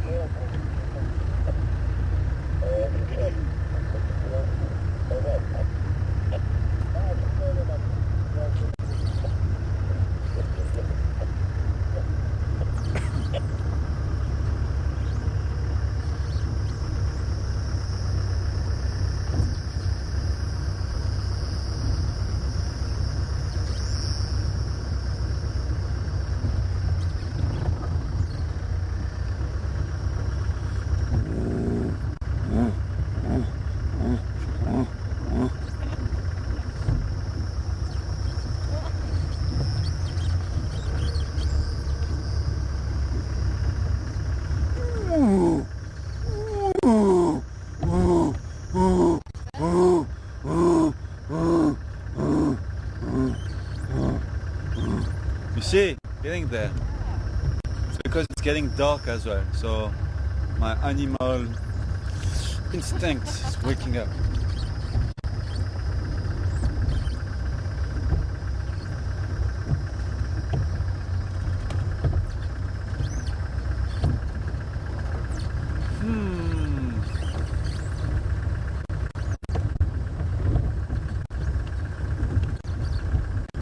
I didn't do too much checklist skills today, huh? Plus I had no drive this morning. But you also missed a drive the other day, didn't you? Yeah. Yeah. She got it right down yesterday.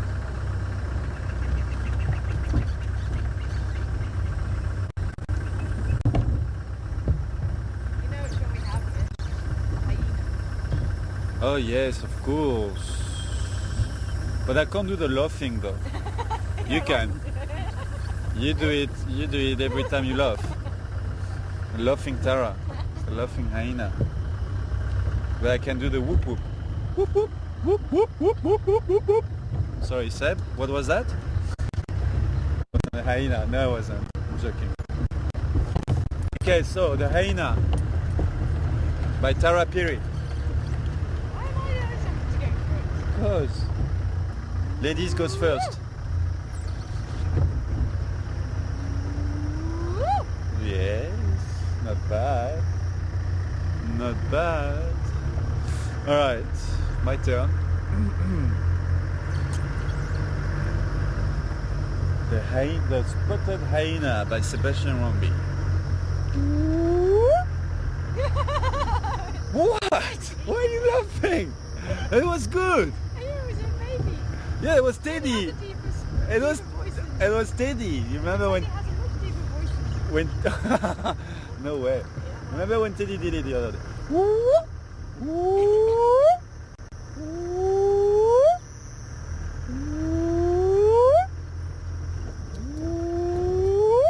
How's that? Yeah, that's good. Not too bad. Yeah, that's good. Not too shabby. No. Okay. Thank you.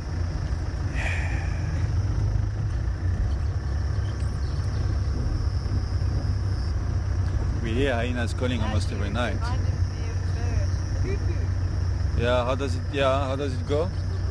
Well, that's the one I was doing. Yeah. Yeah. Boop, boop, boop. Boop, boop, boop. I'm sure we're missing some birds though. How does the Egyptian goose go?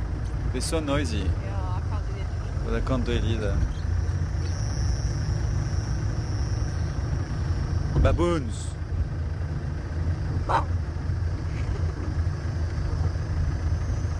Oh really? They heard us doing the hyenas from the damn camp. Oh, really? Apparently, yeah. Okay, let's do it again. When there's no hyena at the dam. We are just two people in Ganda being silly and imitating the hyena calls. Should just hide in here, Tara. Just hide in here in the deep and go and do all the calls. And then the Zoom is gonna go. They're gonna send emails to Mark. Mark, the lions at the dam, and hyenas, and Hadida ibis, Maybe not Hadida. and I'm fish, eating the Hadida. and fishy girls. Hello, Buffies. Ah, here we go. It's difficult, and the Egyptian goose.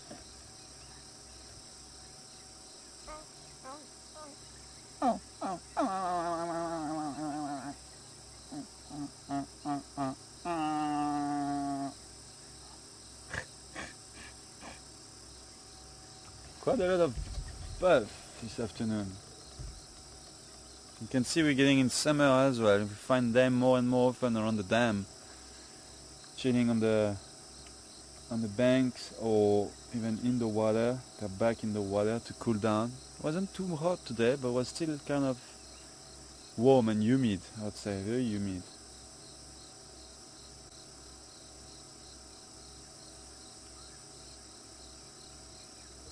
Also, it's quite safe for them. You can see they like sit in their back in the water, facing what's coming towards the dam. So their back is definitely safe being in the water, and then they can see if there is a predator coming or trying to ambush them.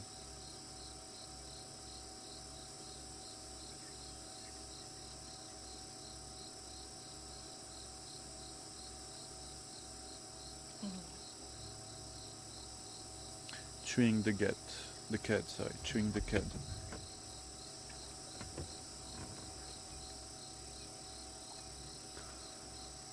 But we had, I don't remember who said that she heard the leopard soaring around the dam.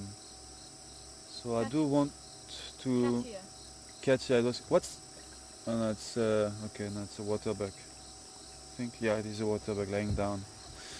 Katya was saying she heard a leopard soaring, so might be worth having a look around. Maybe quarantine.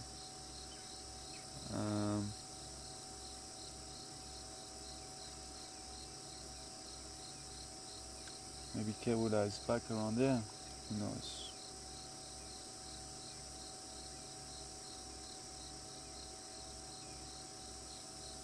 And that's the lodge.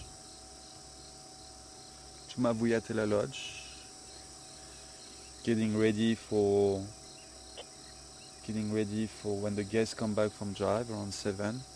So switching on all the lights and the boma. The boma is where we were the other night when we had those traditional dances.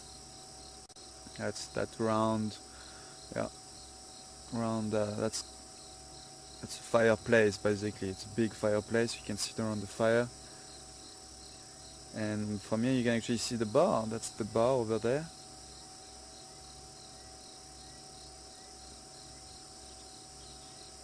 Very nice bar, outside bar, so you can have a drink and enjoy the view over the dam.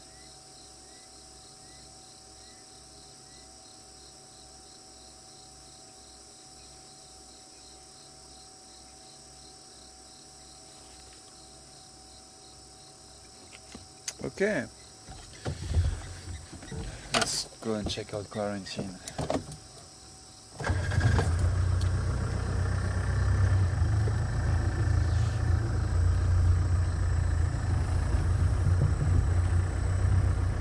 Unless there really was a hyena around here. Could be. But I think they would be a bit more freaked out. No? The buff. No? No? No, I think they heard us. No,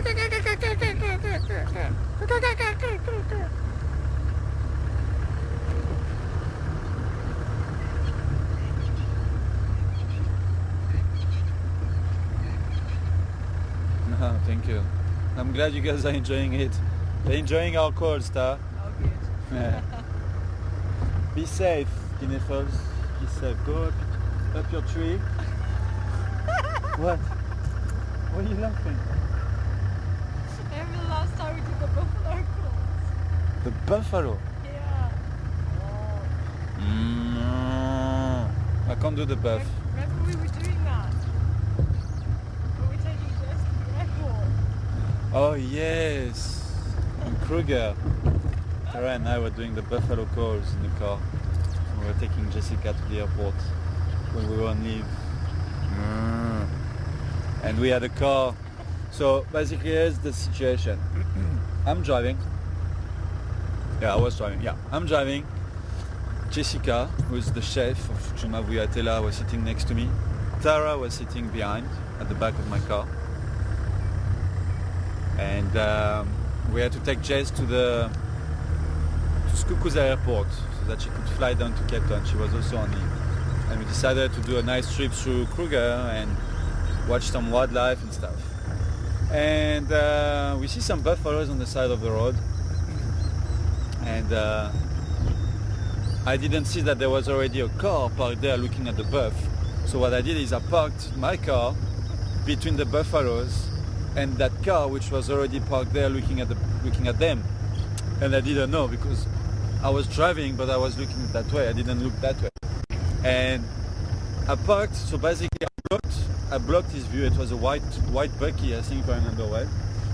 And I blocked his view of the buffaloes. He couldn't see the buff. But the funniest part is that on top of that, Tara and myself, I think Jess as well, were imitating buffalo calls. So we were sitting in the car, blocking that guy's view and going moo, moo, moo, for like how long? Yeah, the three of us were in the car going mad, like moo, for like maybe, I don't know, 3 minutes, 4 minutes, and then Tara is just like laughing at the back, and I think she's laughing because of what we're doing. And she's like, dude, look right, and I turn around and I look right, and there's that dude in his car looking at us. He was cool though, he was smiling, he was taking it well, you know, he could have gone like, really guys, please move on. But he understood we were just like having fun, and he took it very well. He was smiling, and I'm like, oh, I'm so sorry. Just reversed, and then everything was fine. But sure, imagine you're in Kruger enjoying the view of some nice buffalo, and you get a car with 3 young people parking right in front of you, blocking the view, and going moo, moo,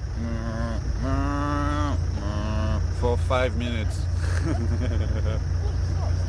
Huh? Go back. That was another one. Yeah. Go back. One deal. Go back. Tell me you got the leopard. It's human.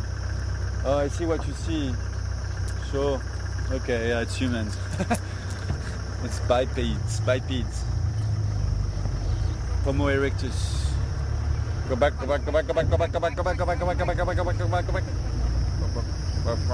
No, how does it start?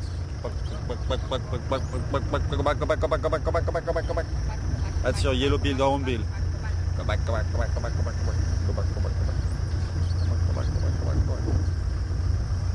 Yellow-billed hornbill. Okay, it's getting dark. Let's see if we find some eyes.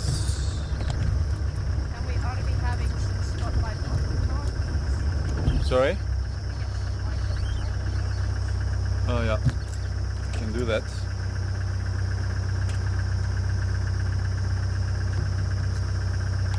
Oh, I just broke it. That's exactly what I did.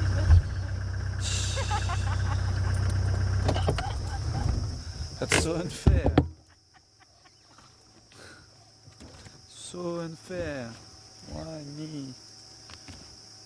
Okay, give me 2 minutes, guys. 2 minutes.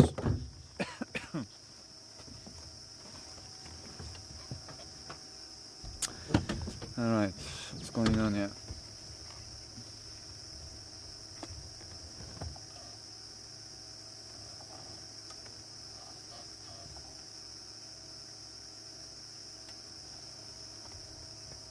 Oh, but that's kind of serious though.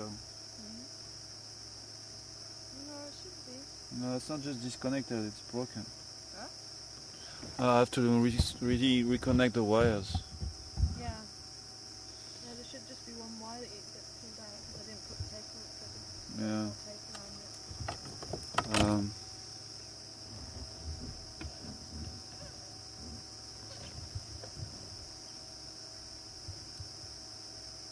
If I just twisted them, there you go. It's nothing.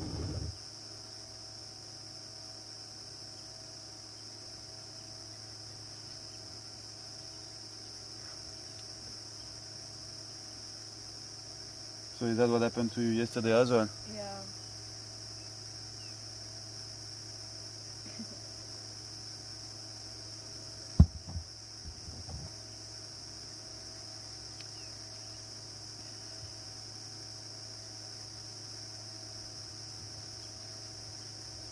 Oh, there's another one.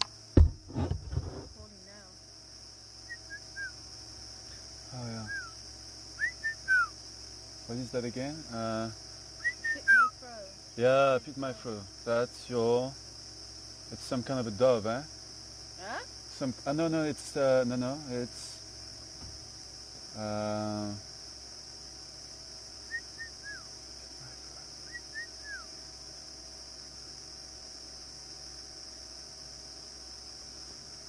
It's looking now. Yeah. Okay.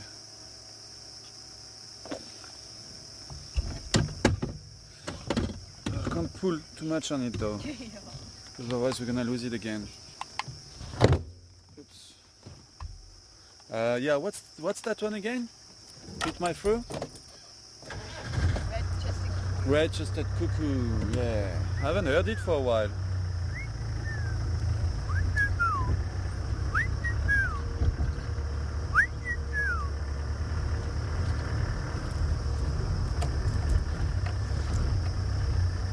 Alright. Plan of action. Bush baby. I want to find bush baby for you guys. Actually, let's go that way. Gonna go down Seb's Road. No. No, I'm not going down Seb's Road. Not today. I felt offensed yesterday. You offensed me yesterday. Huh? You offensed me yesterday. Saying I always drive that road. That's why today I went all the way to the east. Far away from Zoe's Road. No Teddy today, fortunately. Didn't have time. It's dark now, so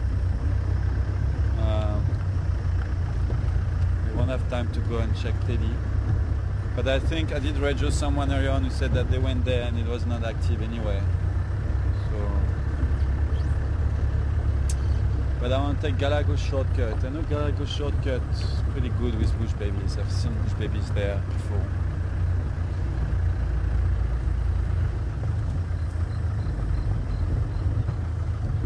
There are lots of things I want to show you at night.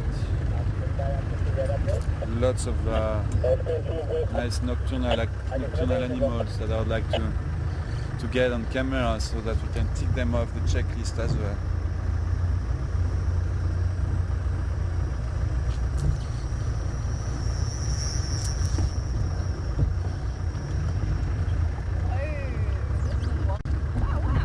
Which one? Huh? Oh, geez, what is that? That doesn't sound like anything I know.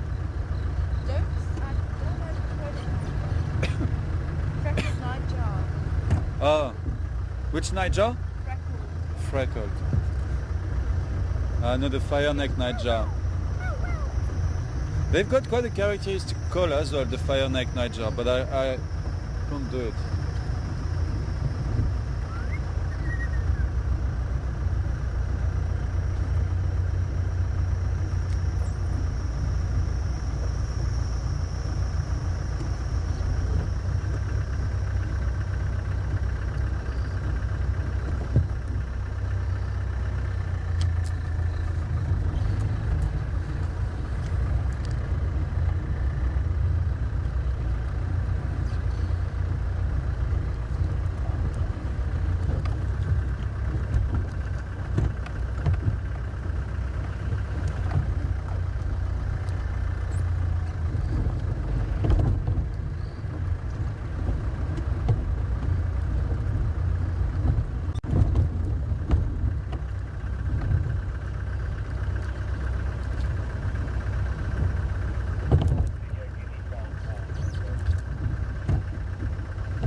Guinea calls.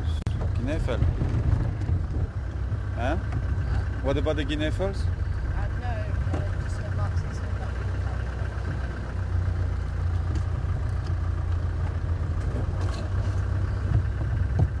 somebody wants to hear you talk.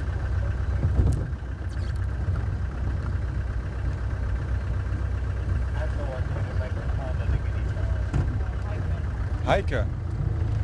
She wants us to make the sound of a guinea fowl. It's pretty much something like that, eh?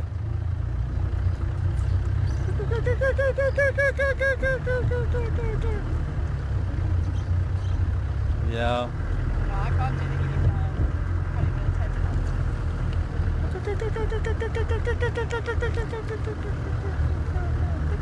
even They freak out, guinea fowls. Oh, hello. Okay, we can tick that one off, maybe. Let's see if Tara can get them for you. Oh, sorry. Don't fly away. Buy from them. There's still one there. Don't want to blind him though. Nocturnal bird. Go up. You're on a dung there. Where is it? I don't know where you are, There. but you're Oh, I'm over there. you're That's not. where I saw them last. Tara was filming the dung. There we go. There. Ah, here we go. You can hear them calling as well. No, not very good.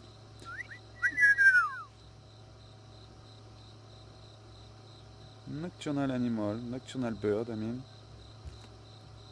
So that's your next ID. Let's see if we can, if you guys can ID this one, and we can take it off the list. I think that's a youngster here. Look Yeah, at but they were both very young, eh? They were two youngsters. They're very small. They're very small. Okay.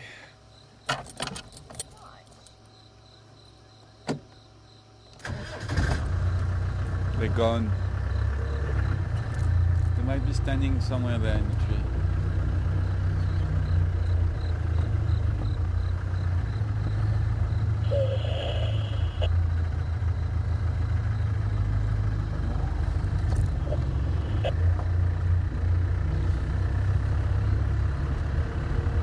Alright, so I hope you guys got a good view of it.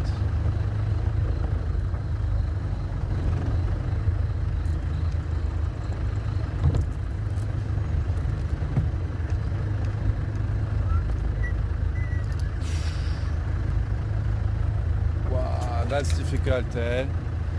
That's from Karen. Karen in Virginia. Good evening, Karen.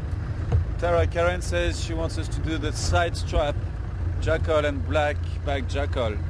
I've never heard of side stripe. But yeah, and even the black-back jackal, it's... Yeah, give the black back one a go. You can you do the black-back?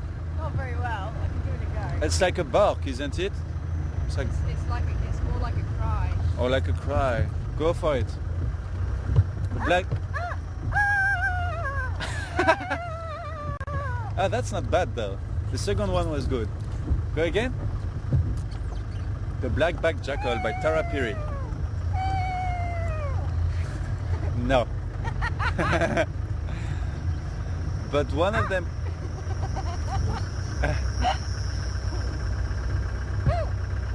Yeah, good point. Monkey saying... Yeah, that's not bad actually.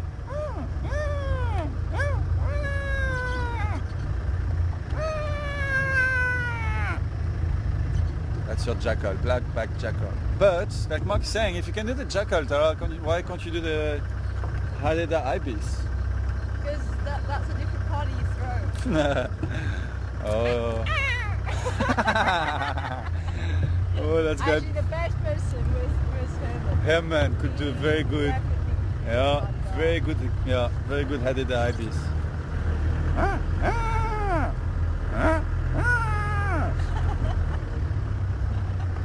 They sound like they're laughing at you when they fly over you.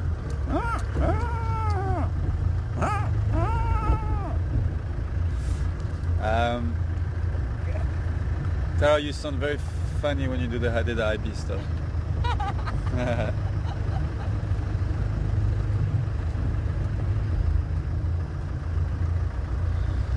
Come on, little creatures of the night. I think I have, but I can't remember how it goes.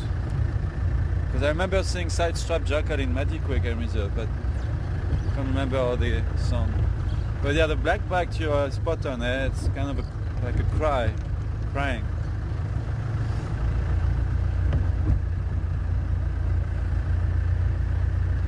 I do hear them sometimes from Chitwa. Do you? Yeah, they've got a couple of black-backed jackals that side. No. Yeah. Come this way. Sure.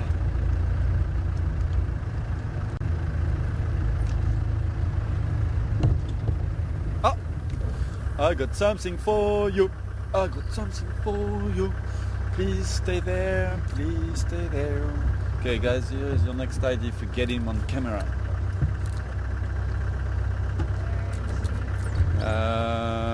Hold on. I need to see him first.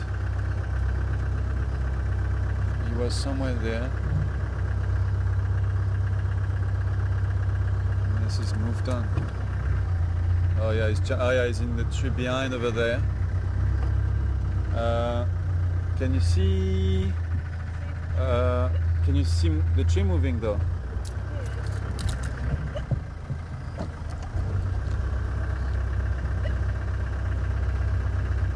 He's in there somewhere. Thanks, Seb. He's in there somewhere. Let's just wait if I can get his eyes on in the spotlight again. They're not easy to get on camera as these ones. Some of you probably already have a good idea of what I'm after. But I won't say the name. In case we get him, then you can ID it and we can tick it off. But doesn't look like we're lucky with that one. Where are you, little one? No. It's probably already moved on to another tree. What road are we on, Seb? That's Galago Shortcut. Isn't it? It is. Huh? No? Stop laughing. Tell me, am I right or wrong? I know I'm right. I know I'm right anyway. Why am I asking? I know I'm on Galago Shortcut. You said you don't want to say the name. No, oh. No, but that's fun. That's not the name that's in the checklist anyway. He's there. He's there. He's... Yeah, I didn't even get you on that one. I didn't realize what you meant. To find him again. I think I saw him there.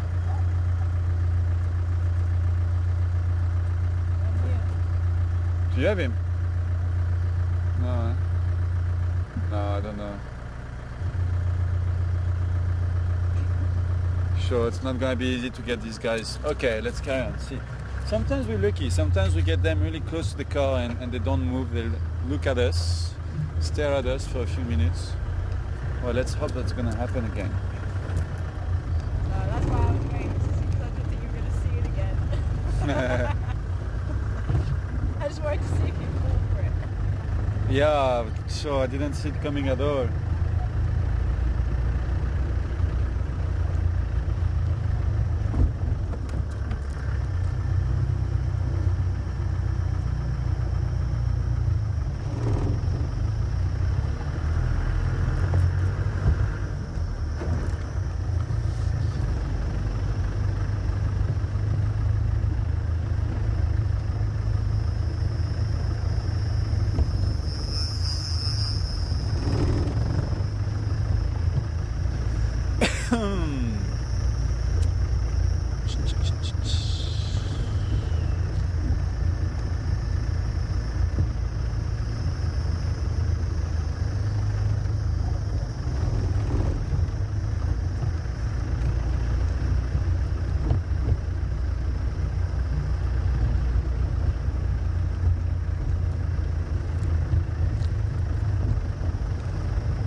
Now I'm going on Galago shortcut.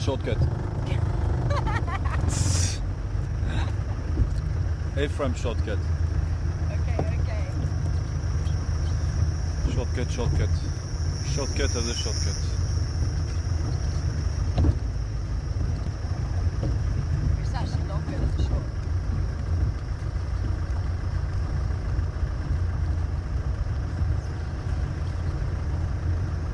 Really? Oh, okay, that's a fail. Apparently it wasn't a Tony flanked Prigna, Tara.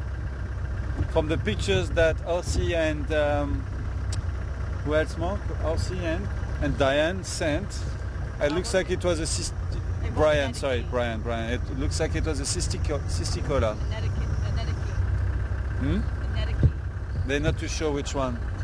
That was the other one that was saying it was possibly an Ediki. Mark said it wasn't an anarchy. Oh, okay. So it's definitely a cysticola, but not a Prigna. Okay, how bad? So we have to. Yeah, that could be. So we can't tick that one off then. I will remove it from my list, and you also have to remove it, guys, So from I your was list. too busy trying to get it on the camera. Yeah, and I was honest from the beginning. I said I didn't know what that is, and then name was mentioned, and we opened the book, and from the book, I don't know. To me, it looked pretty similar, but I'm not an expert in these little brown jobs yet. I still have a lot to learn about them. Actually, we need to check the distribution of the lazy cysticola. Yeah. Because the lazy also has. Oh, okay, Tara, be ready. Got another one there. Okay. Maybe.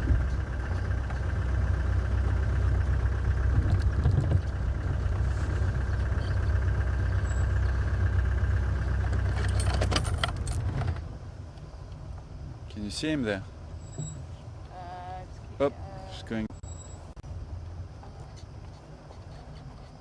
There. You got him there. oh, there. No, where? There. No, just jumped. Ah! Where'd he go? Where'd he go? I don't know. Where you, dude? Oh, there he's back in that tree, I think. Up there. Yeah, there. I saw his eyes there. Lost him now. There, he's there. To the right of the tree. Yeah, there. Zoom in there. There. Yeah, zoom in there. He's somewhere in there. Oh. There. Down. Go down. Go down. Where? A bit up. A bit up. Oh, there. Yeah. Yeah, there. Okay, I'm gonna go roll down a little bit. Hopefully he's not gonna move. Oh, where did he go now? There. No. Somewhere at the back there. Yeah, I can still see his eyes shining. He's there, right in the middle there. Let me go around. Maybe we'll get him from here. There. He's... Where? zoom in there, in the middle of my light. Yeah, there. Oh, yeah. Yeah, you got him. Yeah. There he is, guys. There he is. In the middle of the screen. He's moving. He's moving his head slightly. Here we go. Scratching his head. Cute little one. Yeah, so that's the ID, your next ID. Let's see. It's gonna hopefully replace the Tony flanked Prigna. Tony flanked Prigna, which seems to be a cysticola. So we'll have to remove that one from the list and replace it with this one. But thanks RC and Brian, by the way, for that. I'm actually looking forward to see the screenshot and open a book and see what we can, what ID we come up with.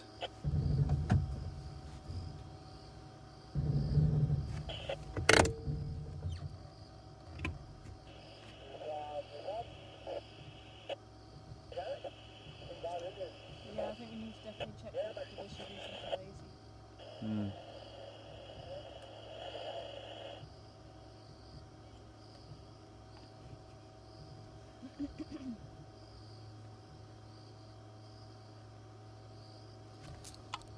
Come on, little one, look at the camera.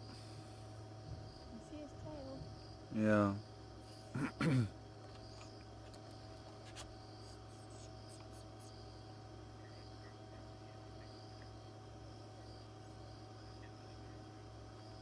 Yeah, we could see him nicely earlier on though when he was scratching his head. There.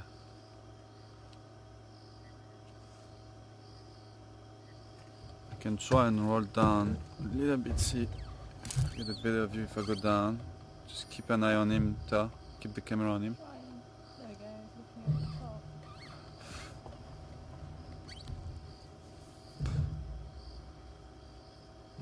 Where is he? It's in the middle of the screen. Yeah, there. Behind that big branch.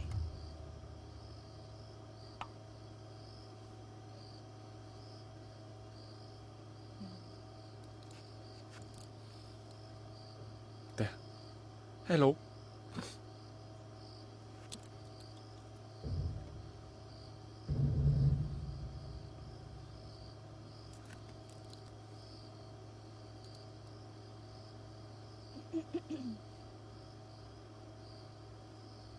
I hear lions roaring. Can you hear them, Ta? Lions roaring that way.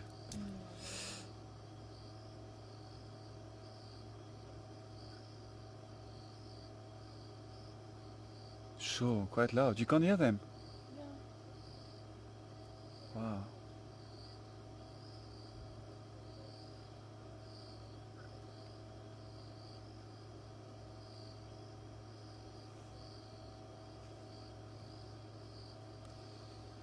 So this is a strictly nocturnal species, and I'm sure some of you will ID it very easily.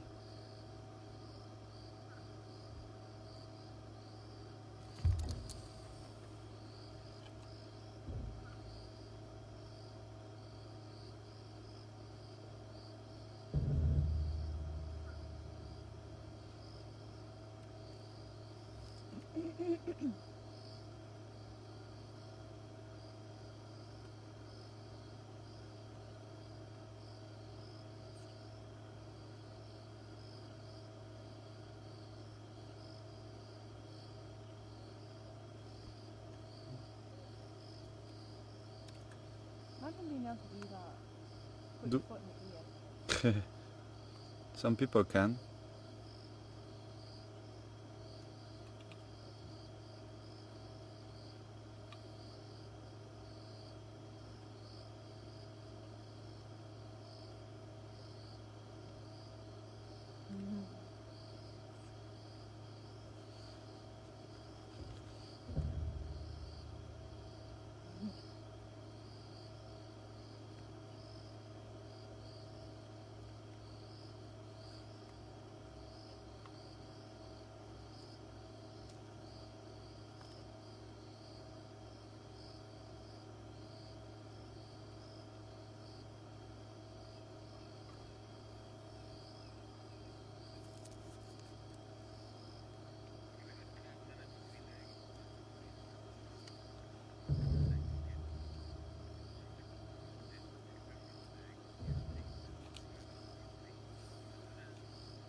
No, okay.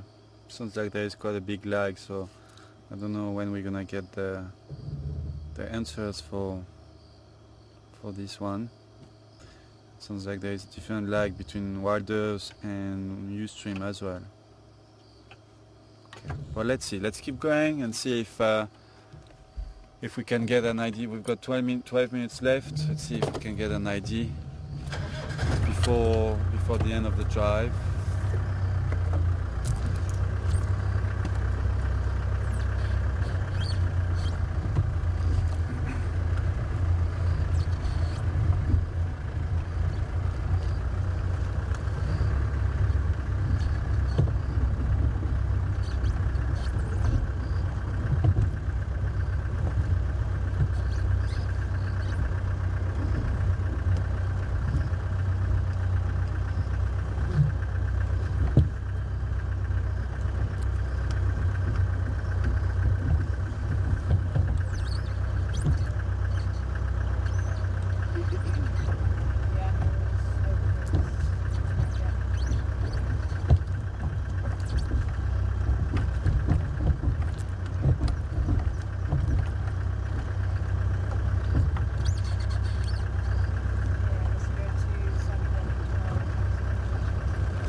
Sorry? It'd be nice if the lions could visit. Yeah, definitely.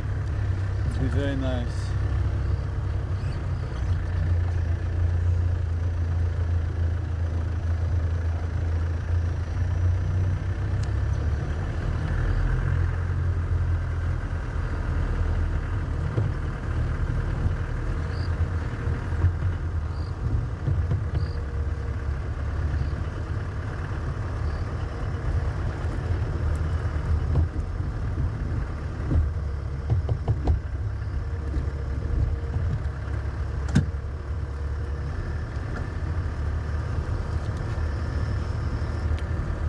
What's that over there? That's Torchwood, eh? Is it Buffalo? Okay. Oh yeah, Torchwood is on the other side of Chitakat line. Yeah.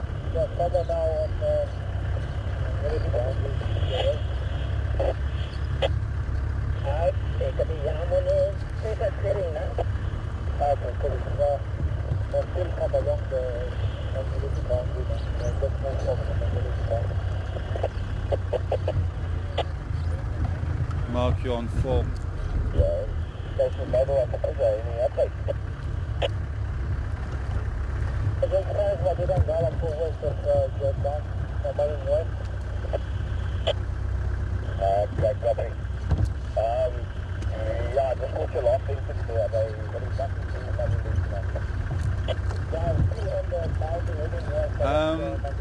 Yeah, and that was from Janine. Sorry, Mark, I was Danny. Good evening to you, Danny. Hope you get the answer to that question. But Danny says that he's heard leopard purr. Is that true? And do other cats purr? I think you and Mark told me leopards don't purr, right? Yeah. Yeah. Big cats don't purr, but cheetah do, eh? Yeah. Cheetahs do. Cheetahs can purr, Danny, but leopards, your big cats like leopards and lions, you'll find that they actually don't purr, they're not able to purr. Why is this road so bad? Oh, actually, you know what? Going into that very...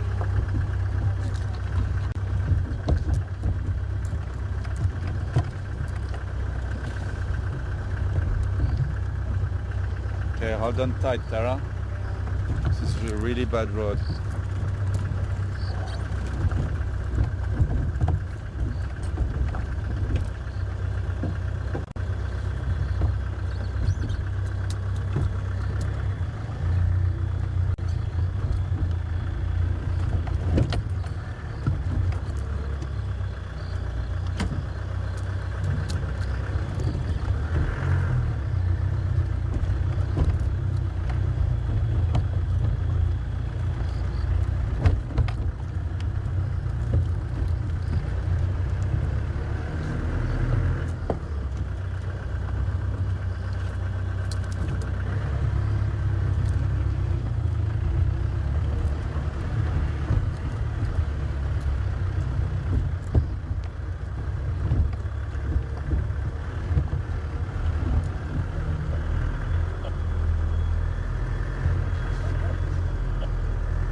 Cute. Ah, nice, Sarah. Thank you, Sarah. Just put a smile on my face right now. I'm really happy about what you just said. Sarah says that she's enjoying the calls, animal calls that we were doing with Tara. And she says that her daughter, Elizabeth, who's 2 years old, really enjoyed that as well and just keeps on repeating the hyena call non-stop now. Yeah, that's awesome. I'm glad we could help. I'm glad we could help in the education of your daughter, Sarah. Sorry, Ta? At least you picked one that we could actually do. Yes, at least she picked up one that we could actually do. Yeah. And it sounds like she's doing it fine as well. I hope she is. If at 2 years old she can already do a good hyena call, that's awesome. That's awesome.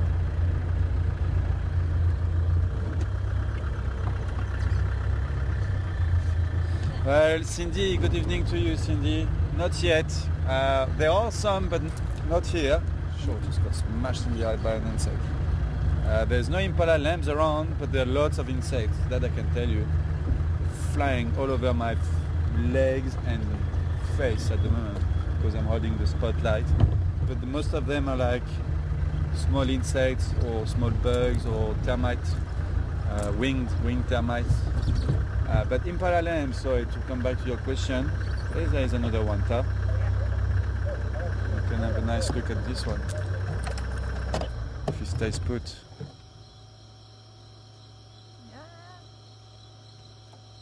And I hear the lions again.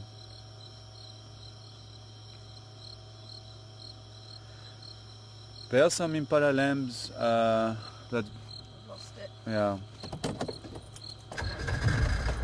Some impala lambs were born already. Not here on Juma. Well, not that we've seen, not that we know. There are some who were born definitely in South Kruger, like I was saying, on the 24th of October, which is the date I picked up. Apparently the first impala lamb was born in Malelani camp, which is south of Kruger.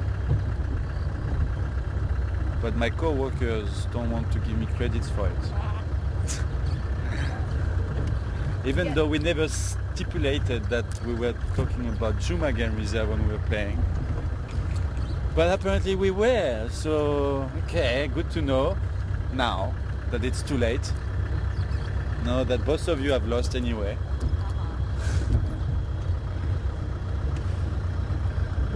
But they should be born very soon. Very, very soon. Yeah.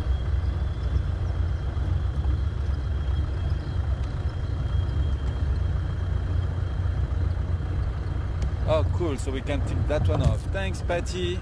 Patty and... Patty and... What? And Roy, okay. And RC. Patty, Roy, and RC. Thanks, guys. And Lynn as well. Thanks for the bird ID earlier on, the Fireneck Nightjar. So we can tick that one off the list. Very common bird at night, very nocturnal bird and very common. All year round actually, it doesn't just occur in summer. You can also get them usually get them on the road. They like being on the road because at the end of the day the road is kind of a warm place and also got a lot of insects, and that's what they're after. They're after the insects. So you usually find them in the lights of your car or on the road.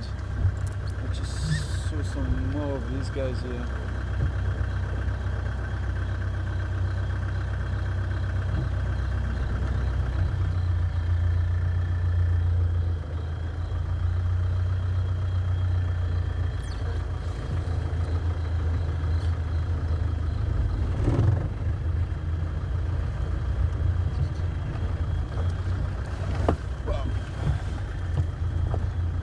But maybe Mark, you'll have to. I'm just thinking, because what happened yesterday when I cut away at 7, I cut the drive short. It basically cut the drive. Yeah, you're gonna let it play. Okay. So I'll say goodbye. Yeah, I'll just say goodbye like normal at 7. But because of the lag, sorry, we won't cut away. Because otherwise you're going to lose the end of the drive. I don't know why sometimes it does that, sometimes it doesn't.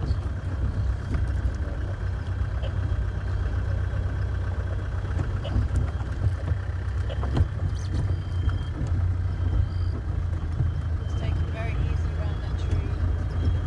Okay, It's a little bit too okay.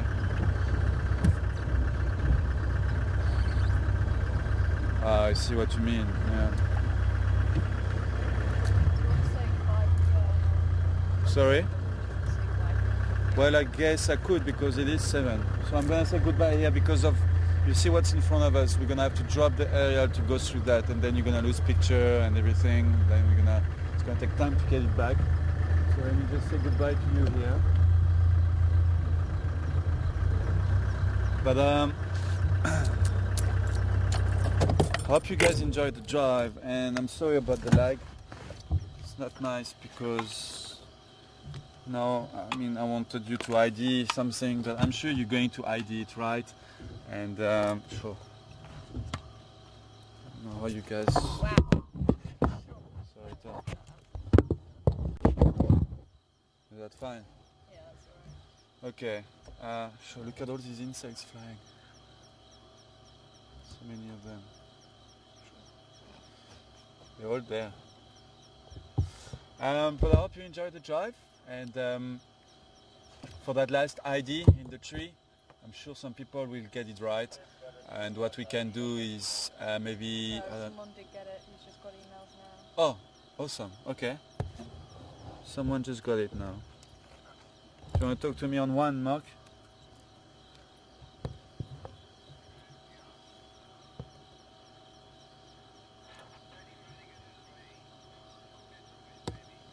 Oh, alright, awesome. Patty, thanks Mark. Patty Mulligan and Roy. Well done guys. Got the Lesser Bush baby. So that's it. We can take that one off as well. So we didn't get too many of them today, but we did get a few. And I'll post them tomorrow on my wall, definitely, in English and in French, as I always do. And just so that you can keep track of them, and that will be on my Facebook profile. Public Facebook profile. But hope you enjoyed the drive. My name is Sebastian, and we had Tara behind the camera, Mark in FC, and tomorrow I will be behind the camera, Mark will be sitting here, and Tara will be sitting over there, where Mark is, in FC. Over there, sorry. Yes, what am I thinking about? Of course. There's the lodge, you can actually see the lights of the lodge. Over there. And yes. From all of us here at Juma, good evening, and I'll speak to you in 2 days when I'm on drive again, or whenever, but enjoy your night and take care. Bye for now. Your shadow. Huh?